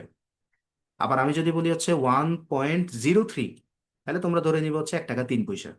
মানে বিষয়টা হচ্ছে এরকম, তাই না? এটা হচ্ছে 1 টাকা 30 পয়সা, মানে অটোমেটিক এখানে একটা শূন্য ধরে নিবে। আর এর পরবর্তীতে যেটা 1.03, সেটার মানে হচ্ছে কি 3 পয়সা। তাহলে দুইটার মধ্যে ডিফারেন্সটা আশা করি বুঝতে পারতেছো।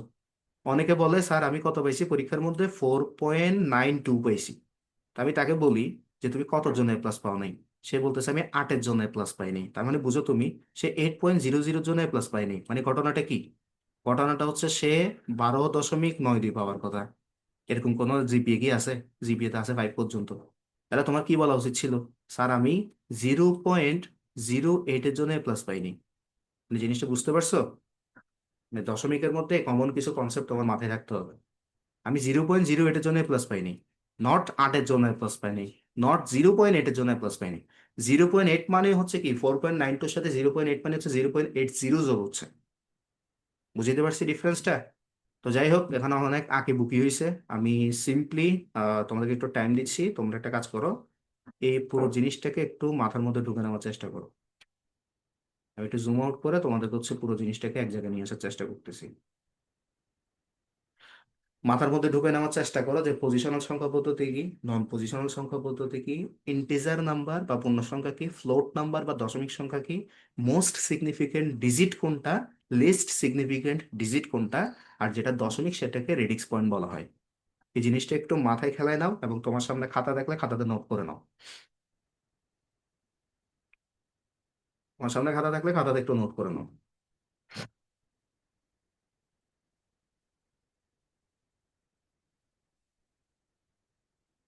মানে সবগুলো নোট করতে বলি নেই, মানে তুমি শুধু এগুলো মাথায় রাখবা যে পজিশনাল, নন positional, integer, float, MSD, LSD, radix point, এগুলো মাথায় রাখবা। আর বাকিগুলো হচ্ছে ডাইরেক্টলি তোমরা লিখে যাবা, বা সরি বই থেকে পড়ে নিবা, ঠিক আছে?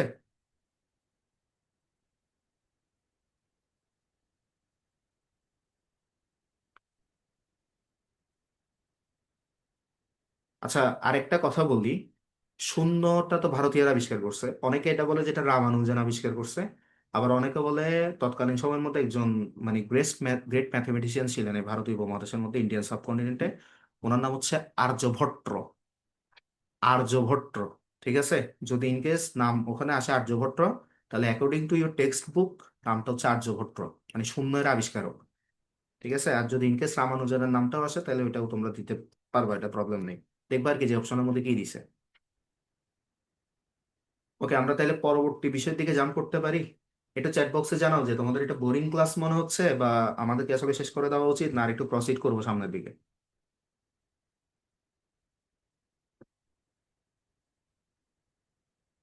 আমরা কি প্রসিড করবো সামনের দিকে, নাকি এখানে আজকের জন্য মানে দা এন্ড?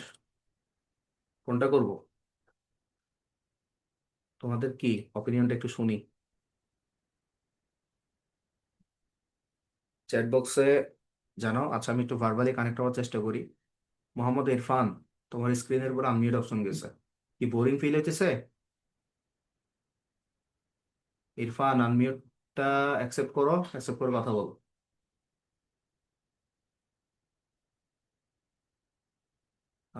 মশিউর কি আনইজি লাগতেছে বা হচ্ছে বোরিং ফিল হচ্ছে? আমরা কি ক্লাসটা এন্ড করে দিব? আচ্ছা, ইরফান হয়তো কথা বলতেছে। হ্যাঁ ইরফান, আমরা শুনতে পাচ্ছি।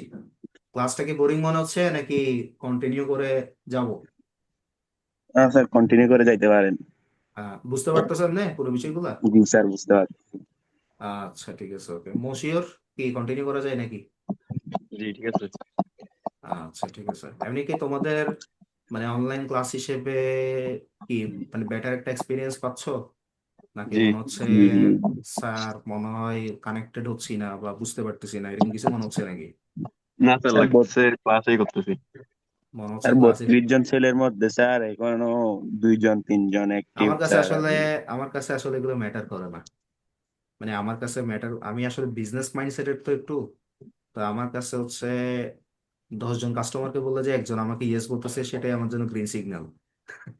তোমরা যে এতজন আসছো, মানে for the very beginning class, তো আমার কাছে এটাই হচ্ছে সবচেয়ে আনন্দের বিষয়। মানে আমার মন থেকে পড়ানোটা আসতেছে। সো ট্রাস্ট মি, আমি যখন শুরুতে ঢুকছি প্রথম 10 মিনিটের মধ্যে, ইরফানও কিন্তু হয়তো ঢুকো নাই। তো ওই সময়টার মধ্যে কিন্তু আমি, বাকি দুই একজন আসছে, আমি চিন্তা করলাম যে না, ওদেরকে দিয়ে আজকে শেষ করাবো। স্যার ঘুম থেকে উঠে ক্লাস করতে আসছি যে। এই যে আমার চোখেও তো ঘুমে যে, এখনো পর্যন্ত কেতুর কিছু লাগিয়ে আছে কিনা আমি জানি না। আমি উঠছি 12টা 45-এ, 12টা 40-এ 45-এ উঠে তোমাদেরকে লিঙ্কটা দিয়েছি। আমি ঘুম থেকে উঠছি লেটে। তা আমার কথা হচ্ছে ওইটা, 1 ঘন্টা 1.5 ঘন্টা বক বক করতেছি আমি রোজা রেখে। এরপর আমার কাজ আছে বা অন্যান্য মিটিংস, আমাকে এগুলো আমাকে হ্যান্ডেল করতে হবে। তা আমি যদি বলতে পারি তোমরা কেন শুনতে পারবে না? আর এখানে তো তোমাদের ইন্টারেস্টের কথা বলা হচ্ছে। জি। ঠিক আছে। তা আশা করব, স্যার আমার কাছে ডাটা ছিল না, আমি তো ঘুমাই নেই, বা ঘুম ছিল আমার, মানে এই ধরনের টপিকগুলো আমরা একটু অ্যাভয়েড করব, কারণ আমার আলটিমেট উদ্দেশ্যটা হচ্ছে সাকসেস। তাহলে আমি যদি সাকসেসকে অ্যাচিভ করতে চাই, তাহলে আমার কাছে এক্সকিউজটা প্রায়োরিটি পাবে না। আমার কাছে যেটা জি। প্রায়োরিটি পাবে সেটা হচ্ছে অ্যাকশন। বুঝতে পারছি বিষয়টা? মনে জি করো তুমি স্যার। যাবা হচ্ছে কোথায়, ঢাকাতে। এখন ঢাকাতে যাওয়ার জন্য তোমাকে তো বাসা থেকে বের হইতে হবে। তোমাকে বাসা থেকে বের হয়ে যাইতে হবে হচ্ছে কোথায়, স্টেশনে যাইতে হবে, টিকিট নিতে হবে, বাসে বসতে হবে, বাসটা সেফলি গিয়ে ঢাকাতে তোমাকে ল্যান্ড করে দিলে তুমি ওখানে পৌঁছাইতে পারবা। মানে অ্যাকশন। এখন তুমি গুগল ম্যাপের মধ্যে বসে সারাদিন যদি তুমি ঢাকা যাইতে চাও, পসিবল ঢাকাতে যাওয়া? না। একদমই না। তো প্ল্যানিং করে কিছু হয় না, তোমাকে অ্যাকশনের দিকে হচ্ছে আসতেই হবে। তো ডান হাত বাম হাতের সাথে যদি অজুহাত একটা থাকে, তাহলে এই অজুহাত তোমাকে একটা জায়গায় নিতে পারবে না। তো অজুহাতটা আমরা দেওয়ার থেকে আমরা বেশি বেশি মাথায় রাখবো যে, মানে করতে পারবো না থেকে মেন্টালিটি রাখতে হবে যে কেমনে করা যায়। ঠিক জি। আছে। এইটার দিকে আমাদের ফোকাস দিতে হবে।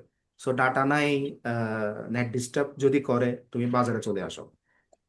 সিম্পল হিসাব, তুমি যদি কাশিমনগরে খালের কোনায় থাকো, হ্যাঁ, বা হালদা খালের কোনায় থাকো, সেখানে নেটওয়ার্ক নেই, বা বিশেষ করে আমি নেটওয়ার্ক একদমই পাই না, সেটা হচ্ছে জমিদার পাড়ার এখানে, মানে যেটা ওই রূপচন্দ্রনগর মাজার গেট যেটা আছে ওখানে একদমই নেটওয়ার্ক নেই, মানে জিরোতে কেমনে চলে আসে ভাই?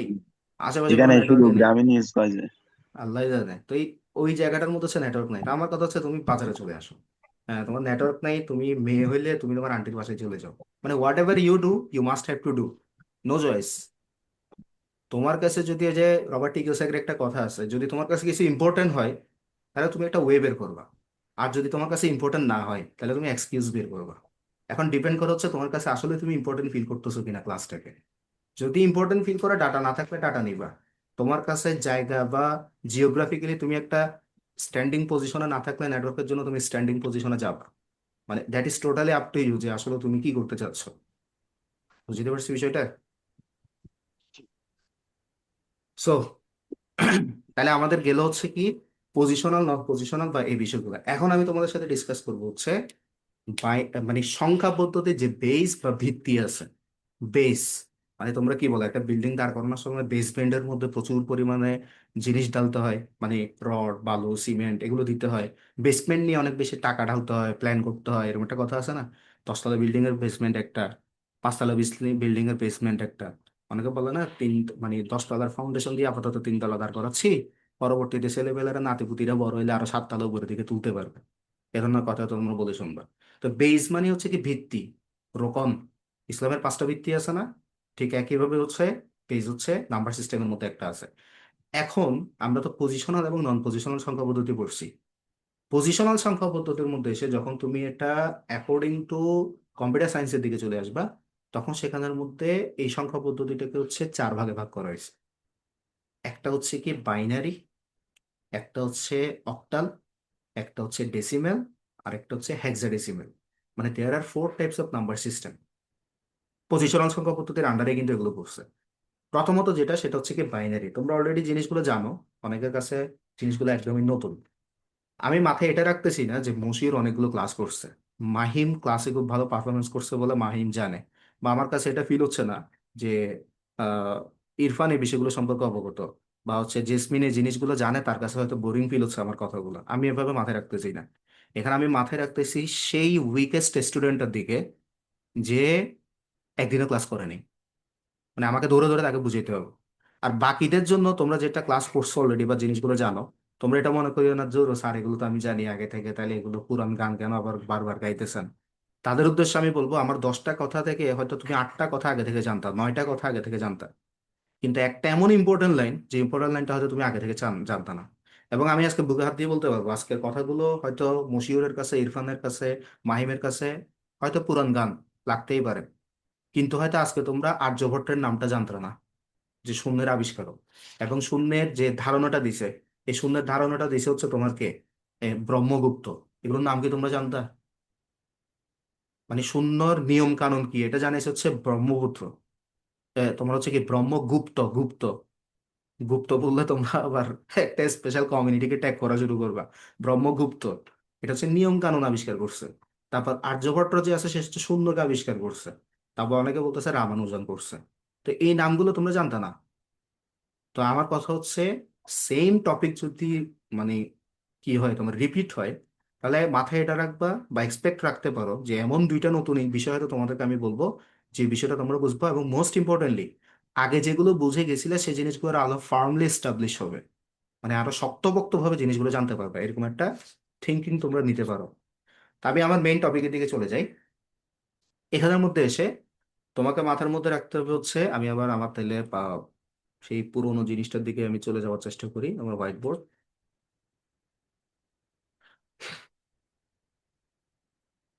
ওকে, আমার স্ক্রিনটা আশা করি দেখা যাচ্ছে। আমি ডিরেক্টলি নিচের দিকে চলে আসার চেষ্টা করি, ঠিক আছে?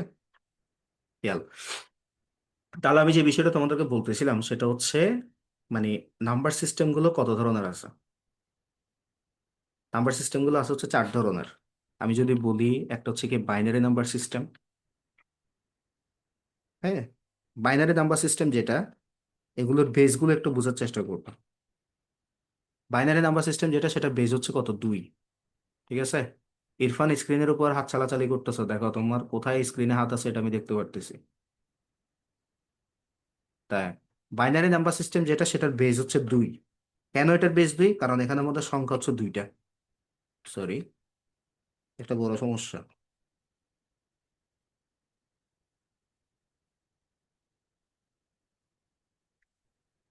আমার মানে পজিশনটা কিবোর্ড থেকে একটু দূরে পড়ে যাওয়াতে প্রবলেমটা হচ্ছে। যাই হোক, বেস হচ্ছে 2। বেস মানে হচ্ছে ভিত্তি। কেন এটার বেস 2?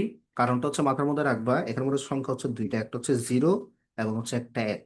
তার মানে সংখ্যা 2টা, যেহেতু এটার বেস বা ভিত্তি হচ্ছে কত, 2। তার পরবর্তী দিকে যেটা আছে সেটা হচ্ছে কি অক্টাল। তোমরা অক্টেট, সেট এটার নাম মেবি শুনে থাকছো কোথায়, তোমাদের বাংলা দ্বিতীয় পত্রের মধ্যে। চতুর্দশপদী কবিতা আছে না, সনেট, মাইকেল মধুসূদন দত্ত। প্রথম 8 লাইনের মধ্যে ভাবের উন্নতি হয়, সরি প্রথম 6 লাইনের মধ্যে, পরের 8 লাইনের মধ্যে ভাবের পরিণতি হয়। ওখানে অক্টেভ নামে একটা নাম আছে। অক্টেভ মানে হচ্ছে 8। তার মানে তোমরা মাথার মধ্যে রাখবা, অক্টাল যেটা সেটার বেস হচ্ছে 8। কেন? কারণ এখানের মধ্যে সংখ্যা হচ্ছে কোনগুলা, 0 1 2 3 4 5 6 7 8 9। না কিন্তু, এখানের মধ্যে 7 পর্যন্ত আছে। তুমি তাহলে দেখো, 0 1 2 3 4 5 6 7, 0 হিসেব করলে 7 পর্যন্ত কয়টা হয়েছে, 8টা হয়েছে না? এই জন্য অক্টালের বেজ হচ্ছে কত, 8। বেজ বা ভিত্তি। তার পরবর্তীতে যেটা আছে সেটা হচ্ছে কি ডেসিমেল সংখ্যা পদ্ধতি। এখন বর্তমানে যে সংখ্যা পদ্ধতি আমরা ব্যবহার করি সেটা মূলত হচ্ছে ডেসিমেল সংখ্যা পদ্ধতি, যেটাকে আবার কি বলা হয়, 10 ভিত্তিক সংখ্যা পদ্ধতি বলা হয়। কারণ এটা বেজ হচ্ছে 10। যেটা 10 গুলো কে কে, 0 1 2 3 4 5 6 7 8 9। এই 0 থেকে 9 পর্যন্ত যে 10টা আছে, এই 10 জন ভদ্রলোকই হচ্ছে কি, এই 10 জনই হচ্ছে তোমার ডেসিমাল সংখ্যা পদ্ধতির মধ্যে পড়ছে। তার পরবর্তীতে যেটা আছে সেটা হচ্ছে কি হেক্সা ডেসিমেল সংখ্যা পদ্ধতি। হেক্সা ডেসিমেল সংখ্যা পদ্ধতি। এই হেক্সা ডেসিমেল সংখ্যা পদ্ধতি যেটা, সেটার বেস হচ্ছে কত। আমি একটু জিনিসগুলোকে দূরে নিয়ে আসার চেষ্টা করি, তাহলে তোমরা জিনিসটা আরো ভালোভাবে বুঝতে পারবে। দেখো, হেক্সা ডেসিমেল যেটা সংখ্যা পদ্ধতি, এই সংখ্যা পদ্ধতির বেস হচ্ছে 16। কেন 16? কারণটা হচ্ছে, এখানে ঠিক ডেসিমেলের মতো 0 1 2 3 4 5 6 7 8 9 এখানের মধ্যে আছে। সাথে সাথে এখানের মধ্যে আছে হচ্ছে কিছু নিবল। নিবল মানে হচ্ছে দেখো, এ, তারপর হচ্ছে তোমার বি, ঠিক আছে, সি, ডি, ই, এফ। এই 5টা জিনিস আলাদা করে হচ্ছে আছে। তোমরা নিতে পারবা না স্ক্রিনটা, আমি নিয়ে যাচ্ছি। তোমরা আমাকে ট্রাই করতেছো স্ক্রিনটা ডান দিকে নিয়ে যাওয়ার জন্য। তোমাদের স্ক্রিনে টোটাল মুভমেন্ট দেখা যাচ্ছে, ঠিক আছে? এই যে এ থেকে এফ পর্যন্ত যেগুলো আছে, এগুলোর একটা স্পেশাল নাম এখানের মধ্যে আছে। সেগুলোর নাম হচ্ছে কি নিবল, NIBBLE। ঠিক আছে? এগুলোকে কি বলে, নিবল বলে। এই জিনিসটা হচ্ছে মাথার মধ্যে রাখবা। তাইলে এগুলোর নাম হচ্ছে কি নিবল। এখন দেখো, আমরা এখানের মধ্যে 3টা জিনিস পড়বো। প্রথমত যে জিনিসটা, আহ প্রথমত যে জিনিসটা সেটা হচ্ছে, এই যে 0 এবং 1 যেটা আছে, 0 এবং 1, এই 0 এবং 1কে আমরা বলতে পারি হচ্ছে কি, সরি, ওকে আমি আর একটা টেক্সট এখানে আনার চেষ্টা করি। ওকে, পজিশনিংটা হচ্ছে না ঠিক মতো, ওয়েট। হ্যাঁ, 0 এবং 1 যেটা আছে এটাকে আমরা বলবো হচ্ছে কি বিট, BIT। এই যে বিট আছে, বিটের পূর্ণরূপটা হচ্ছে কি বাইনারি ডিজিট, বাইনারি ডিজিট। ঠিক আছে, বাইনারি থেকে বি যেটা আছে সেটার মানে হচ্ছে বাইনারির বি নিছে, আর আইটি যেটা আছে এটা হচ্ছে ডিজিট থেকে আইটিটা নিছে, তার মানে হচ্ছে এটাকে আমরা বলবো বিট। মাথার মধ্যে রাখবা 0 এবং 1 থেকে কিন্তু বিট বলা, 0 এবং 1 যদি থাকে সেটাকে আমরা বিট বলবো, মানে হচ্ছে এটা বাইনারি ডিজিট। ঠিক আছে, তারপরে যেটা 0 থেকে 1 তো আছে, এর পাশাপাশি অক্টালের মধ্যে 2 থেকে 7 আছে না, বা এখানের মধ্যে 2 থেকে 9 আছে না, এগুলোকে আমরা কি বলবো? এগুলোকে আমরা বলবো হচ্ছে ডিজিট। এগুলোকে কি বলবো? এগুলোকে আমরা বলবো হচ্ছে ডিজিট। এই ডিজিটের পূর্ণরূপটা কি? ডিজিটের পূর্ণরূপটা হচ্ছে ডিজিটাল বিট, মানে এগুলো হচ্ছে বিটের ডিজিটাল ফরম্যাট, ডিজিটাল বিট। ঠিক আছে,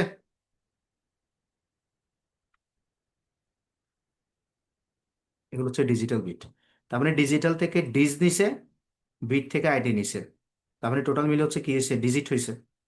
তারপরে ABCDEF যেগুলো আছে এগুলোকে আমরা কি বলবো? নিবল বলবো। তো এখন যদি আমি কোনো একটা সংখ্যা লিখি যেটা দেখতে 0 এবং 1 ছাড়া আর কোনো সংখ্যাই নেই, তাহলে চোখ বন্ধ করে তুমি বলতে পারবে এটা হচ্ছে একটা বিট, এটা হচ্ছে একটা বিট। ঠিক আছে, তো এখন আমি যদি তোমাদেরকে একদম উদাহরণের দিকে চলে আসি, এটা একটু জুম আউট করে দেওয়ার চেষ্টা করি। আমি যদি একদম স্পেসিফিক উদাহরণের দিকে যদি চলে আসি, যে মনে করো আমি একটা নাম্বার লিখলাম, সে নাম্বারটা হচ্ছে মনে করো 110110111। ঠিক আছে, তাহলে এই যে নাম্বারটা আছে এই নাম্বারটাকে তোমরা কি বলবা? যে ওয়ান হচ্ছে একটা বিট, ওয়ান হচ্ছে একটা বিট, জিরো হচ্ছে একটা বিট, ওয়ান হচ্ছে একটা বিট, ওয়ান হচ্ছে একটা বিট, জিরো হচ্ছে একটা বিট, ওয়ান হচ্ছে একটা বিট, ওয়ান হচ্ছে একটা বিট। এগুলো একটা একটা বিট, এগুলো একটা ডিজিট না। এখন আমি মনে করো আরেকটা সংখ্যা লিখলাম, যে সংখ্যা পদ্ধতির মধ্যে কি আছে, যে 101 যেটা আছে এরকমই মনে করো কিছু লিখছি 1011, কিন্তু 21110, তাহলে এখানের মধ্যে ওয়ান বাদে কিন্তু একটা সংখ্যা আসছে, মানে একটা হলেও যদি আসে, তাহলে তখন আর এটাকে তুমি বিট বা বাইনারি নাম্বার বলতে পারবো না, এটা পুরোটাই তখন হচ্ছে একটা ডেসিমাল নাম্বার। বুঝতে পারছি? এখন ডেসিমালও হইতে পারে, আবার মনে করো আমি এগুলোর সাথে লিখতে লিখতে একটা 8 দিয়ে দিছি এখানে, এখন তুমি কি কখনো এটা অক্টালে ফেলতে পারবা? কারণ অক্টালের মধ্যে তো 8 নাই, তাই না? অক্টালের মধ্যে তো 7 পর্যন্ত আছে। যখন এটা 8-এর ফাংশনে চলে গেছে, 9-এর ফাংশনে চলে গেছে, তখন সেটা হয়ে গেছে ডেসিমেল। তখন সেটা আর কিসের মধ্যে নাই, তখন সেটা একটা মানে তুমি যদি এখানে উল্লেখ করে দেয়, দুইটা জিনিস উল্লেখ করে দিলে ধরে নিবা এটা ডেসিমেল। মনে করে এরকম একটা সংখ্যা দিছে, এরকম একটা সংখ্যা দিছে, এই সংখ্যাটা দেওয়ার পরে পাশে মনে করো তোমাকে হচ্ছে কি, এখানে সাবস্ক্রিপশনটা কিভাবে লিখবে তো আমি জানি না, এখানে সাবস্ক্রিপশনটা লেখা যায় না। মানে তোমরা অনেকে ওই যে তোমাদের পরীক্ষার হলের মধ্যে ভুলটা করছো, যে পাশাপাশি তোমরা বেসটা লিখে দিছো। মনে করো এটার বেস যদি তোমাকে উল্লেখ করে দেয় যে 10, বেসটা থাকবে হচ্ছে নিচের দিকে করে, নিচের দিকে মানে আমি তোমাদেরকে জিনিসটা হচ্ছে একটু অন্যভাবে দেখানোর চেষ্টা করি, তোমরা এই জিনিসটাকে হচ্ছে আবার অন্য ইয়াতে নেওয়ার চেষ্টা করবা।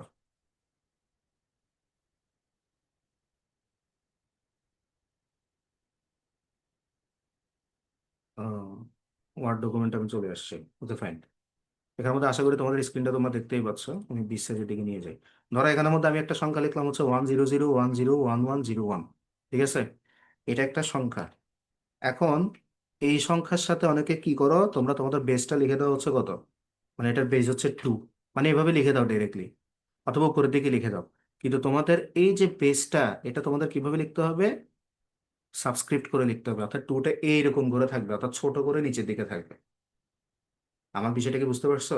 মানে বেস যেটা থাকে এটা কি হয়, মূল সংখ্যাটা ব্র্যাকেটের মধ্যে আবদ্ধ থাকে, এবং বেস যেটা আছে সেটা এভাবে নিচের দিকে থাকে। বুঝতে পারছি বিষয়টা? তারপর মনে করো তুমি লিখতেছ হচ্ছে একটু 110, তারপর হচ্ছে 49751। এখন এই নাম্বারটা লিখে আমি যদি সিম্পলি এখানের মধ্যে কি দিয়ে দিই, ফর এক্সাম্পল হচ্ছে আমি এই জায়গাটা লিখে আমি এখানে সিম্পলি দিয়ে দিলাম হচ্ছে, সরি এটা তো সাবস্ক্রিপ্ট হয়ে গেল, এটাকে আমি নর্মাল সংখ্যায় নিয়ে আসি। ধরো এই সংখ্যাটা লিখে আমি এখানের মধ্যে লিখলাম হচ্ছে কত, 8। তাহলে এখানে একটা ভুল আছে, কেন ভুল আছে? কারণ আমি যদি 8 লিখি তার মানে 0 থেকে 7 দিয়ে তো সংখ্যাটা গঠিত হবে, কিন্তু এখানে তো আমি 9 পেয়ে গেছি একটা। তার মানে এটা ডেফিনেটলি কখনো একটা অক্টাল নাম্বার হইতে পারে না, এটা হচ্ছে একটা ডেসিমাল নাম্বার। বুঝতে পারছি? অথবা মনে করো হুট করে এখানের মধ্যে চলে আসছে হচ্ছে কত, সি। সি চলে আসছে। এখন সি চলে আসলে কি এটাকে আমি আর তখন মানে এটা যেহেতু একটা নিবল, সেজন্য আমি ডেফিনেটলি এটাকে ডেসিমাল সংখ্যা বলতে পারবো না, এটা আমার হেক্সাডেসিমাল সংখ্যা বলতে হবে। মানে এটার বেস তখন হয়ে যাবে হচ্ছে 16। বিষয়টা কি সবাই ক্লিয়ার? চ্যাট বক্সে একটু জানাও যে আমরা ডিজিট কি, বিট কি, নিবল কি, কোন সংখ্যা পদ্ধতি কোনটা, সংখ্যা পদ্ধতিগুলো কিভাবে লিখবো, বেসটা কিভাবে লিখবো, এই পুরো বিষয়টা ক্লিয়ার? পুরো বিষয়টা ক্লিয়ার? Okay fine. এবার আসো, তোমাদেরকে আমি হোয়াইট বোর্ডের দিকে নিয়ে যাই। কত ফাংশনের দিকে যাওয়া লাগতেছে তোমাদের ক্লাসগুলো করাইতে গিয়ে। ওয়েল, আমরা তাহলে আমাদের মূল জায়গায় চলে আসছি। তোমরা তাহলে হোয়াইট বোর্ডের দিকে চলে আসো। এখন আমাদের যে বিষয়টা মাথার মধ্যে রাখতে হবে সেটা হচ্ছে কি, হ্যাঁ, এখন তাহলে এই বিষয়গুলো আমরা ক্লিয়ার হয়ে গেছি। এখন আমাদের যে বিষয়টা মাথায় রাখতে হবে সেটা হচ্ছে দুইটা জিনিস, একটা হচ্ছে বিট কি আর একটা হচ্ছে বাইট কি। একটা হচ্ছে বাইট, একটা হচ্ছে কি বিট।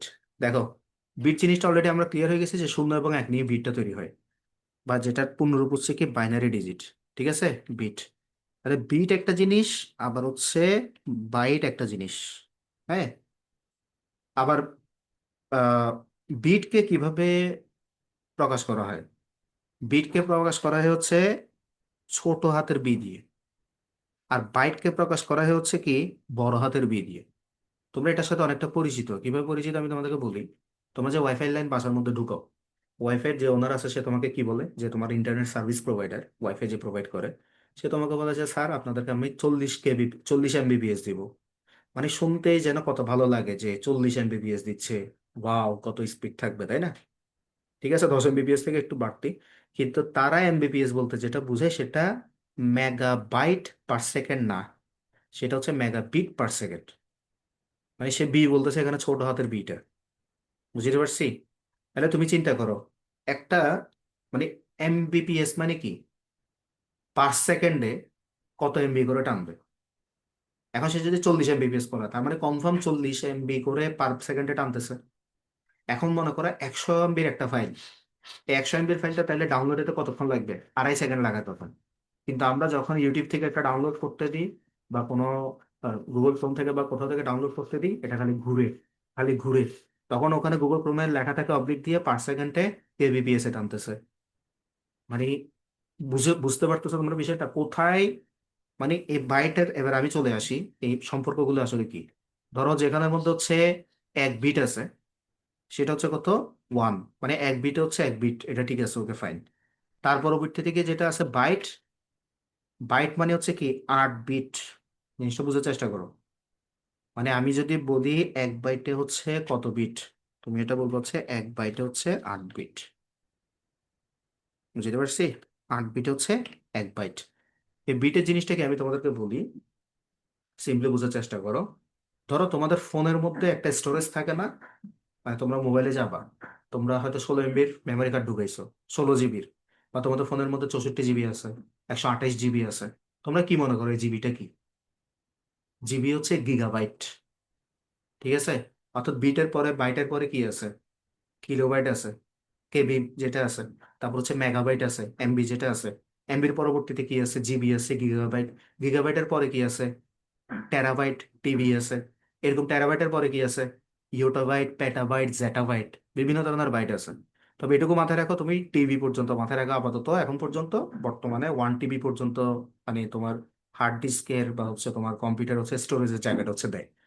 তাইলে তুমি চিন্তা করো, তুমি মনে করো তোমার ফোনের মধ্যে একটা ইমেজ ডাউনলোড করছো, বা কারো ফোন থেকে তুমি একটা ইমেজ নিছো। তাইলে আমি যদি বিষয়টাকে একটু ড্র করে তোমাদেরকে দেখাই, ফর এক্সাম্পল হচ্ছে এটা হচ্ছে তোমাদের ফোনের স্টোরেজ, এটা হচ্ছে তোমাদের ফোনের কি স্টোরেজ। এই স্টোরেজের মধ্যে তোমার জায়গা আছে কতটুকু? স্টোরেজের মধ্যে তোমার জায়গা আছে ধরো হচ্ছে 64 জিবি। মানে তুমি বলতেছো কি এখানের মধ্যে 64 জিবি আছে, ঠিক আছে? তাহলে 64 জিবি মানে কি? আগে জিবির ফরম্যাটটা একটু বোঝার চেষ্টা করো। জিবি মানে হচ্ছে বাইটের পরবর্তীতে আমি যেটা বললাম সেটা হচ্ছে কি কিলোবাইট, মানে হচ্ছে কেবি, কিলো বাইট, ঠিক আছে? কিলোবাইটের পরে যেটা আছে সেটার নাম হচ্ছে কি? কেবির পরে যেটা আছে সেটা হচ্ছে, কিলোবাইটের পরে হচ্ছে এমবি। মানে তোমরা মোবাইলের মধ্যে যে এমবি নাও, এমবিটাও সেম এমবি, ওয়াইফাই যে এমবিটা টানে সেটা হচ্ছে সেম এমবি। মানে এমবি মানে হচ্ছে কি মেগাবাইট। মেগা বাইট আমি পুরোটা লিখলাম না, এটা তোমরা বুঝে নেওয়ার চেষ্টা করবা। মেগাবাইট। এমবির পরবর্তীতে যেটা আছে সেটার নাম হচ্ছে কি? এমবির পরবর্তীতে আছে হচ্ছে জিবি, মানে জিবি। সেটার পূর্ণরূপটা হচ্ছে কি? কোথায় যে গেল? গিগাবাইট। গিগাবাইট, ঠিক আছে?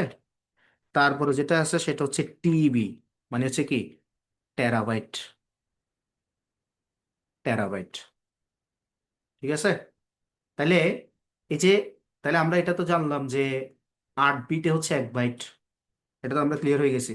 তাহলে এরকম কত কেবিতে, মানে কত বিটে, এটাকে কি বলে, মানে উপরের যেটা আছে 1024, এরকম 1024 বাইটে হচ্ছে কি তোমার হচ্ছে 1 কিলোবাইট। 1024, যেটাকে বলা হয় হচ্ছে 2 টু দি পাওয়ার 10, মানে 2কে যদি তুমি 10 বার গুণ করো তাইলে হচ্ছে 1024 আসবে। 2 টু দি পাওয়ার 10, এটা মাথায় রাখলে হবে। তার পরবর্তী দিকে যেটা আছে 2 টু দি পাওয়ার 10 নাকি 8, এটা একটু দেখে নিবা যে 1024-এর মধ্যে 2 টু দি পাওয়ার কতগুলো হচ্ছে আসে। তারপর হচ্ছে তোমার এমবি যেটা আছে মেগাবাইট, এটা হচ্ছে কত? ওই যে উপরেরটা, মানে হচ্ছে 1024 কেবিতে হচ্ছে 1 মেগাবাইট। তাহলে বিষয়টা বোঝার চেষ্টা করো। 1 গিগাবাইটে তাহলে তুমি কি বলবা? ডেফিনেটলি বলবা হচ্ছে 1024 মেগাবাইটে হচ্ছে কি 1 গিগাবাইট। তারপর তুমি কি বলবা? যে 1024, 1024 যেটা আছে, এই 1024 তোমার গিগাবাইটে হচ্ছে কি 1 টেরাবাইট। মানে সম্পর্কটা বুঝতে পারছো? এবার আমাদের মূল বিষয়টার দিকে আমি চলে আসি। তোমার ফোনের মধ্যে যে 24 জিবি আছে, তোমার ফোনের মধ্যে যখন এটা এটা মনে করো তোমার টোটাল স্টোরেজ, মানে তোমার মেমোরি কার্ড আর কি, মানে ফোনের স্টোরেজ হোক বা তোমার মেমোরি কার্ড হোক বা কম্পিউটারের হার্ড ডিস্ক হোক, হোয়াট এভার স্টোরেজ। তাহলে ওই স্টোরেজের মধ্যে যখন তুমি একটা ইমেজ নিচ্ছ, তখন তোমার ওই ইমেজটা কি হয়? একটা আহ, মানে জায়গা দখল করে। জায়গা দখল করার কারণে কি হয়? তোমার যেটা আগে মানে 64 জিবি ছিল, ওখান থেকে আস্তে আস্তে 60 জিবিতে আসে। তুমি ফোনের মধ্যে ঢুকলে দেখতে পারবে একটা সময় গিয়ে ফোনের স্টোরেজ আর নেই। ফোনের স্টোরেজ নেই মানে কি, তোমার ফোনের মধ্যে ছবি, ভিডিও, অডিও, ফাইল, এটা সেটা এসে তোমার এখানের মধ্যে জমছে। এখন তুমি এগুলো ডিলিট করলে তারপর ওগুলোর একটা এক্সিস্টেন্স মুছে যায়, ঠিক আছে? এটা মুছেও যায় না কাইন্ড অফ, যাক আমি এত ডিপের দিকে যাব না। এটা আবার রিকভারিও করা যায়, কিভাবে রিকভারি করা যায় এটার দিকে আমি পরবর্তীতে আসবো। এবং কোন অবস্থায় গেলে রিকভারি করা যাবে না এটার দিকে আমি আসবো। তো আমি যে মেসেজটা তোমাদেরকে দিতে চাচ্ছি সেটা হচ্ছে, ফর এক্সাম্পল হচ্ছে একটা ছবি তুমি নিছো, তাহলে এই ছবিটা মনে করো হচ্ছে এতটুকু জায়গা দখল করতেছে। এই ছবি এতটুকু জায়গা দখল করতেছে। ছবিটা কি হিসেবে জায়গা দখল করবে? ছবিটা দখল করবে হচ্ছে একটা তোমার এয়ার সাইজের ভিতরে। ছবিটা আহ হ্যাঁ, ছবিটা হচ্ছে জায়গা দখল করবে এরকম। মানে মনে করো 8 বিটের একটা বাইনারি কোড এই ছবিটার হচ্ছে একটা ফরম্যাট, ঠিক আছে? মনে করো হচ্ছে 1 2 3 4 5 6 7 8। মনে করো তোমার ছবি যেটা, এই ছবিটার একটা ইউনিক, মানে যেটা শুধুমাত্র ওই ইমেজের জন্য বাইনারি নামটা রেডি হয়ে যাবে 10111001। আচ্ছা আর একটু জুম করি তাহলে জিনিসটা হচ্ছে তোমরা আরো ভালো করে দেখতে পারবা। এরকম একটা নাম্বার লিটারেলি এটার জন্য তৈরি হয়ে যাবে। অর্থাৎ তোমার 64 জিবির মধ্যে তুমি এমন একটা ফাইল নিলা, যে ফাইলটা হচ্ছে মনে করো হচ্ছে 3 এমবি। 3 এমবি মানে কি তাইলে? ডেফিনেটলি হচ্ছে 1024 kilobyte into 1024 byte into 8 byte equal to কিসে, মানে 3 এমবি কি তুমি যদি বিটে নিয়ে যেতে চাও তাহলে ডেফিনেটলি এটা কত? এমবি থেকে প্রথমে তোমাকে কিলোবাইটে নিতে হবে না? কমতে গেলে মানে গুণ করবা তুমি। আমরা যেরকম হচ্ছে কিলোমিটার, হেক্টোমিটার, ডেসিমিটার এভাবে করে অঙ্কগুলো করছিলাম, যে মনে আছে ক্লাস 10-এর মধ্যে, তাহলে ঠিক একইভাবে হচ্ছে 3 MB কে প্রথমে কেবিতে নিতে হবে 1024 দিয়ে গুণ করে। আবার এটার সাথে 1024-কে গুণ করতে হবে, কারণ 1024 বাইটে হচ্ছে 1 কিলোবাইট। তারপর 8 বাইট দিয়ে গুণ করতে হবে, কারণ সেটা হচ্ছে 8 বিটে হচ্ছে 1 বাইট। তারপরে কি হচ্ছে এটা পাবো, মানে মনে করো হচ্ছে 5 লক্ষ সামথিং একটা বিট আছে, যে বিটের মানে একটা 8 ডিজিটের হোক, 8 বিটের হোক, 10 বিটের হোক, 20 বিটের, সরি 8 বিটের, 16 বিটের, 32 বিটের, 64 বিটের, 128 বিটের, বর্তমান প্রেক্ষাপটের মধ্যে 128 বিটটা হচ্ছে মোস্ট ফেমাস। এরপরে 256, 512 বিটেরও তোমার ফর্মুলাটা আছে। তো যে বিষয়টা আমি বলতেছিলাম সেটা হচ্ছে এইরকম একটা বাইনারি নাম্বার এসে তোমার ফোনের মধ্যে এসে স্টোরেজের মধ্যে জায়গা দখল করে, এবং এটা শুধুমাত্র ওই নাম ওই ছবিটার জন্য বা ওই ভিডিওটার বাইনারি নাম্বার হচ্ছে এটা। মানে সেম বাইনারি নাম্বার তুমি আর কোনো ছবির সাথে মিল পাবা না। দ্যাটস ওয়াই এই ছবিটাই হচ্ছে ইউনিক হিসেবে ধরে নেয় তোমার স্টোরেজ। আমি কি বুঝাতে পারছি?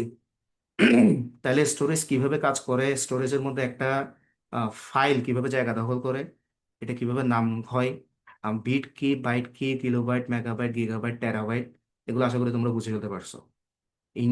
ইন শর্ট তোমাদেরকে আমি মানে আজকের মানে আমাদের ক্লাসটা এখানের মধ্যে আমরা কমপ্লিট করব, তার আগে আমি ছোট্ট একটা ব্রিফ দিয়ে দিচ্ছি যে আজকে পুরো ক্লাসে কি কি ডিসকাস হয়েছে।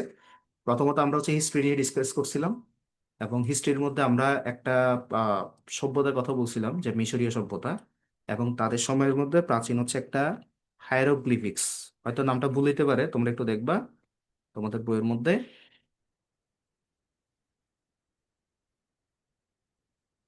নামটা ভুল হইলে হইতে পারে। ঠিক আছে, তোমরা হচ্ছে হায়ারোগ্লিফিক্স যেটা আছে সে বিষয়টা হচ্ছে তোমরা, আচ্ছা এটা হচ্ছে এরকম হবে, HIE হবে।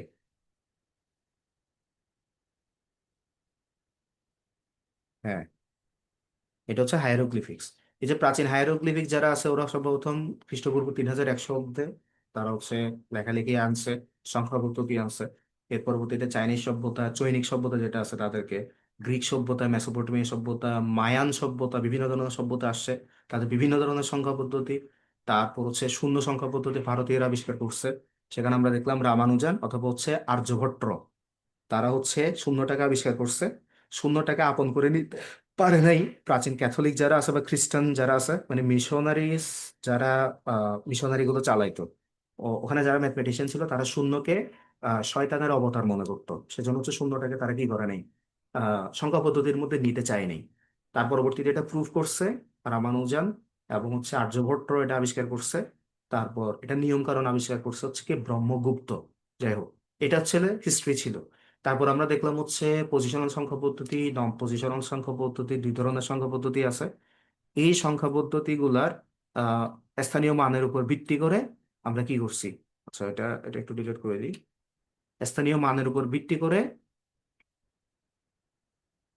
স্থানীয় মানের উপর ভিত্তি করে হচ্ছে পজিশনাল সংখ্যা পদ্ধতি, নন পজিশনাল সংখ্যা পদ্ধতি কি হয়েছে, এটার স্থানীয় মান আছে পজিশনাল সংখ্যা পদ্ধতির, এবং অবস্থানের পরিবর্তনের কারণে স্থানীয় মানটাও পরিবর্তন হয়ে যায়, সংখ্যাও পরিবর্তন হয়ে যায়। আর নন পজিশনাল সংখ্যা পদ্ধতির মধ্যে হচ্ছে স্থানীয় মানের কারণে সংখ্যাটা পরিবর্তন হয় না, যেটা আছে যার যেটা ভ্যালু সেটা ঠিকঠাক মতো থাকে, এবং এটার স্থানীয় মানের কোনো তোয়াক্কা করে না।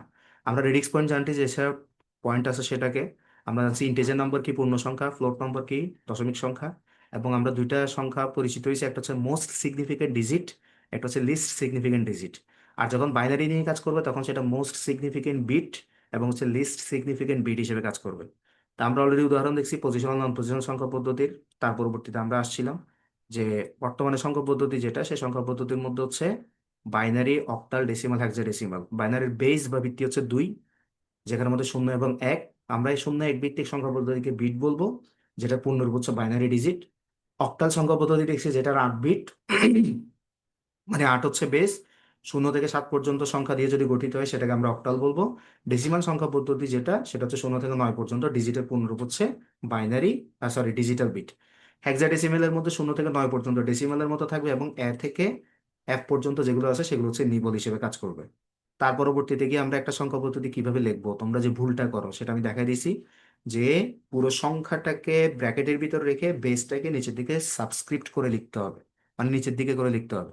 তোমরা পাশাপাশি করে লিখো, ঠিক আছে? বিশেষ করে যারা ক্লাস করো না তাদের এটা বেশি হয়েছে।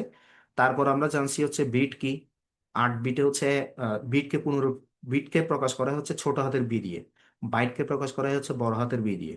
এবং এরকম 8 বিটে হচ্ছে এক বাইট 1024 কিলোবাইট বা 2 টু দি পাওয়ার 8 হবে মেবি, বা 2 টু দি পাওয়ার 10, আমার যতটুকু মনে পড়তেছে 2 টু দি পাওয়ার 10।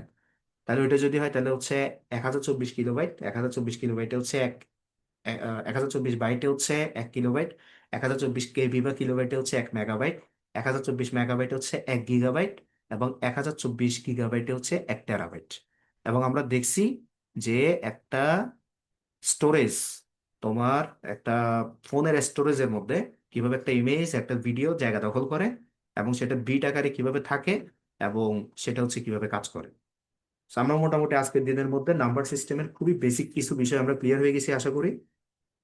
ঠিক আছে, তোমরা যেটা করবা তোমাদের বই থেকে যে বিষয়টা আমি বললাম সেই বিষয়টা খুব ভালোভাবে বুঝে নেওয়ার চেষ্টা করবো। ঠিক আছে, নেক্সট ক্লাসের মধ্যে আমরা ডিরেক্টলি নাম্বার সিস্টেমের কনভার্সনের দিকে আগাবো। আশা করি যারা এখনো পর্যন্ত কোনো ক্লাস করো নাই, বা যাদের জন্য আজকে ফার্স্ট টাইম আইসিটি ক্লাস বা থার্ড চ্যাপ্টারটা আজকের জন্য ফার্স্ট, তারাও যথেষ্ট ভ্যালু অ্যাড হয়েছে তোমাদের জন্য। এবং যারা জিনিসগুলো আগে জানতা, হয়তো দুই একটা নতুন বিষয় তোমাদের কাছে আসছে। তো আমি যেটা আশা করব, তোমাদের তৃতীয় অধ্যায়টা ধরে তোমাদের সংখ্যা পদ্ধতির ইতিহাস, সংখ্যা পদ্ধতির সংজ্ঞা, সংখ্যা পদ্ধতির যে হচ্ছে তোমার প্রকারগুলো, এবং হচ্ছে বিট বাইট তারপর কিলোবাইট মেগাবাইট, এখানের মধ্যে কিছু ম্যাথ, লাস্টের দিকে একটা ম্যাথও থাকতে পারে যে একটা 2 জিবির ফাইল যদি প্রতি সেকেন্ডের মধ্যে এত বিট ট্রান্সমিট করে বা এত কিলোবাইট বা এত এমবি থাকে, স্পিড থাকে, এত এমবিপিএস হয়, তাহলে এই ফাইলটা ডাউনলোড হতে কতক্ষণ লাগবে। এরকম হয়তো একটা ম্যাথমেটিক্সের বিষয় থাকবে। এটা পরীক্ষার জন্য একদমই ইম্পর্টেন্ট না, বাট তোমাদের রিয়েল লাইফের জন্য এটা তোমরা চাইলে দেখে নিতে পারো। ঠিক আছে, মানে সিম্পল ভাষায় চিন্তা করো যে প্রতি সেকেন্ডে যদি অন এন অ্যাভারেজ আর কি, অ্যাভারেজ মানে বুঝাইতে চাচ্ছে কখনো তো কেভি বাড়ে কখনো কেভি কমে, মানে স্পিডটা আর কি, মেগাবিট পার সেকেন্ড যেটাকে আমরা বলি। এমবিটা কখনো বাড়ে কখনো কমে, কখনো দেখা যাচ্ছে টানে, রাতের বেলা যখন তুমি কিছু ডাউনলোড করতে যাও খুবই স্পিডে টানে। আবার যখন দিনের বেলা ডাউনলোড করতে যাও ট্রাফিক বেশি থাকে, অনেক মানুষ ইউজার থাকে, সেজন্য স্পিডটা কম থাকে। ঠিক আছে, মানে নেট থেকে কিছু ডাউনলোড করতে দিবে, তো তখন দেখা যায় গুগল ক্রোমে বা ইউটিউবের মধ্যে পাশে একটা লেখা থাকে যে এভারেজে এত এমবিপিএস বা এত জিবিপিএস। তো তুমি দেখতেছো হয়তো 1 এমবি থেকে 1.5 এমবি হাইয়েস্ট আনতেছে, তারপরে তুমি ধরে নিতে পারো 1.25 এমবিপিএস হচ্ছে এটা অ্যাভারেজ স্পিড, ব্যান্ডউইথ।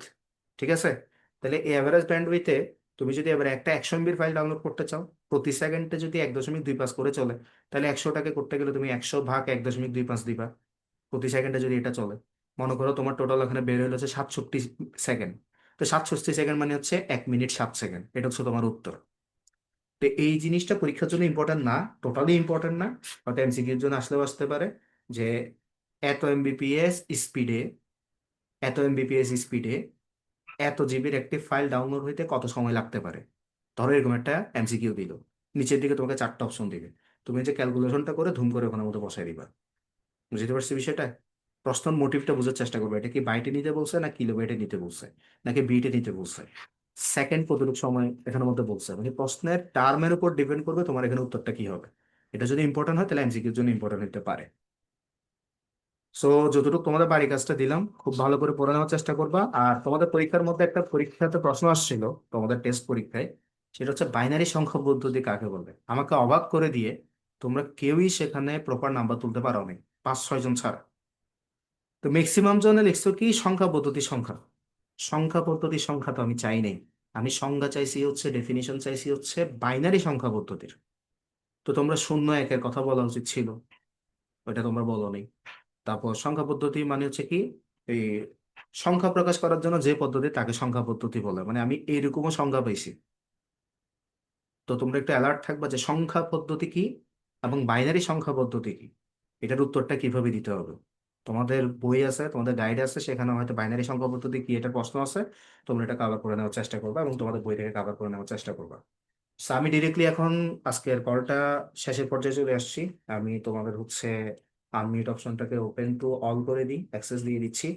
তোমরা যে কেউ কোনো ধরনের প্রশ্ন থাকলে আমাকে হচ্ছে করতে পারো, এনি টাইপ অফ কোশ্চেন তোমাদের যদি থাকে আমাকে করতে পারো, মানে আজকে যে ক্লাসটা আমরা করলাম সেটা রিগার্ডিং।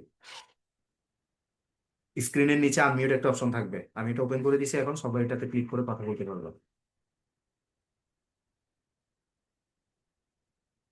আচ্ছা, কেউ হয়তো কথা বলবো না, আমি একটু আসানকে আনমিউট করি। আসান, আমার কথা কি শোনা যায়?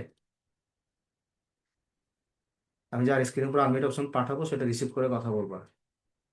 আসান, আমার কথা কি শোনা যাচ্ছে?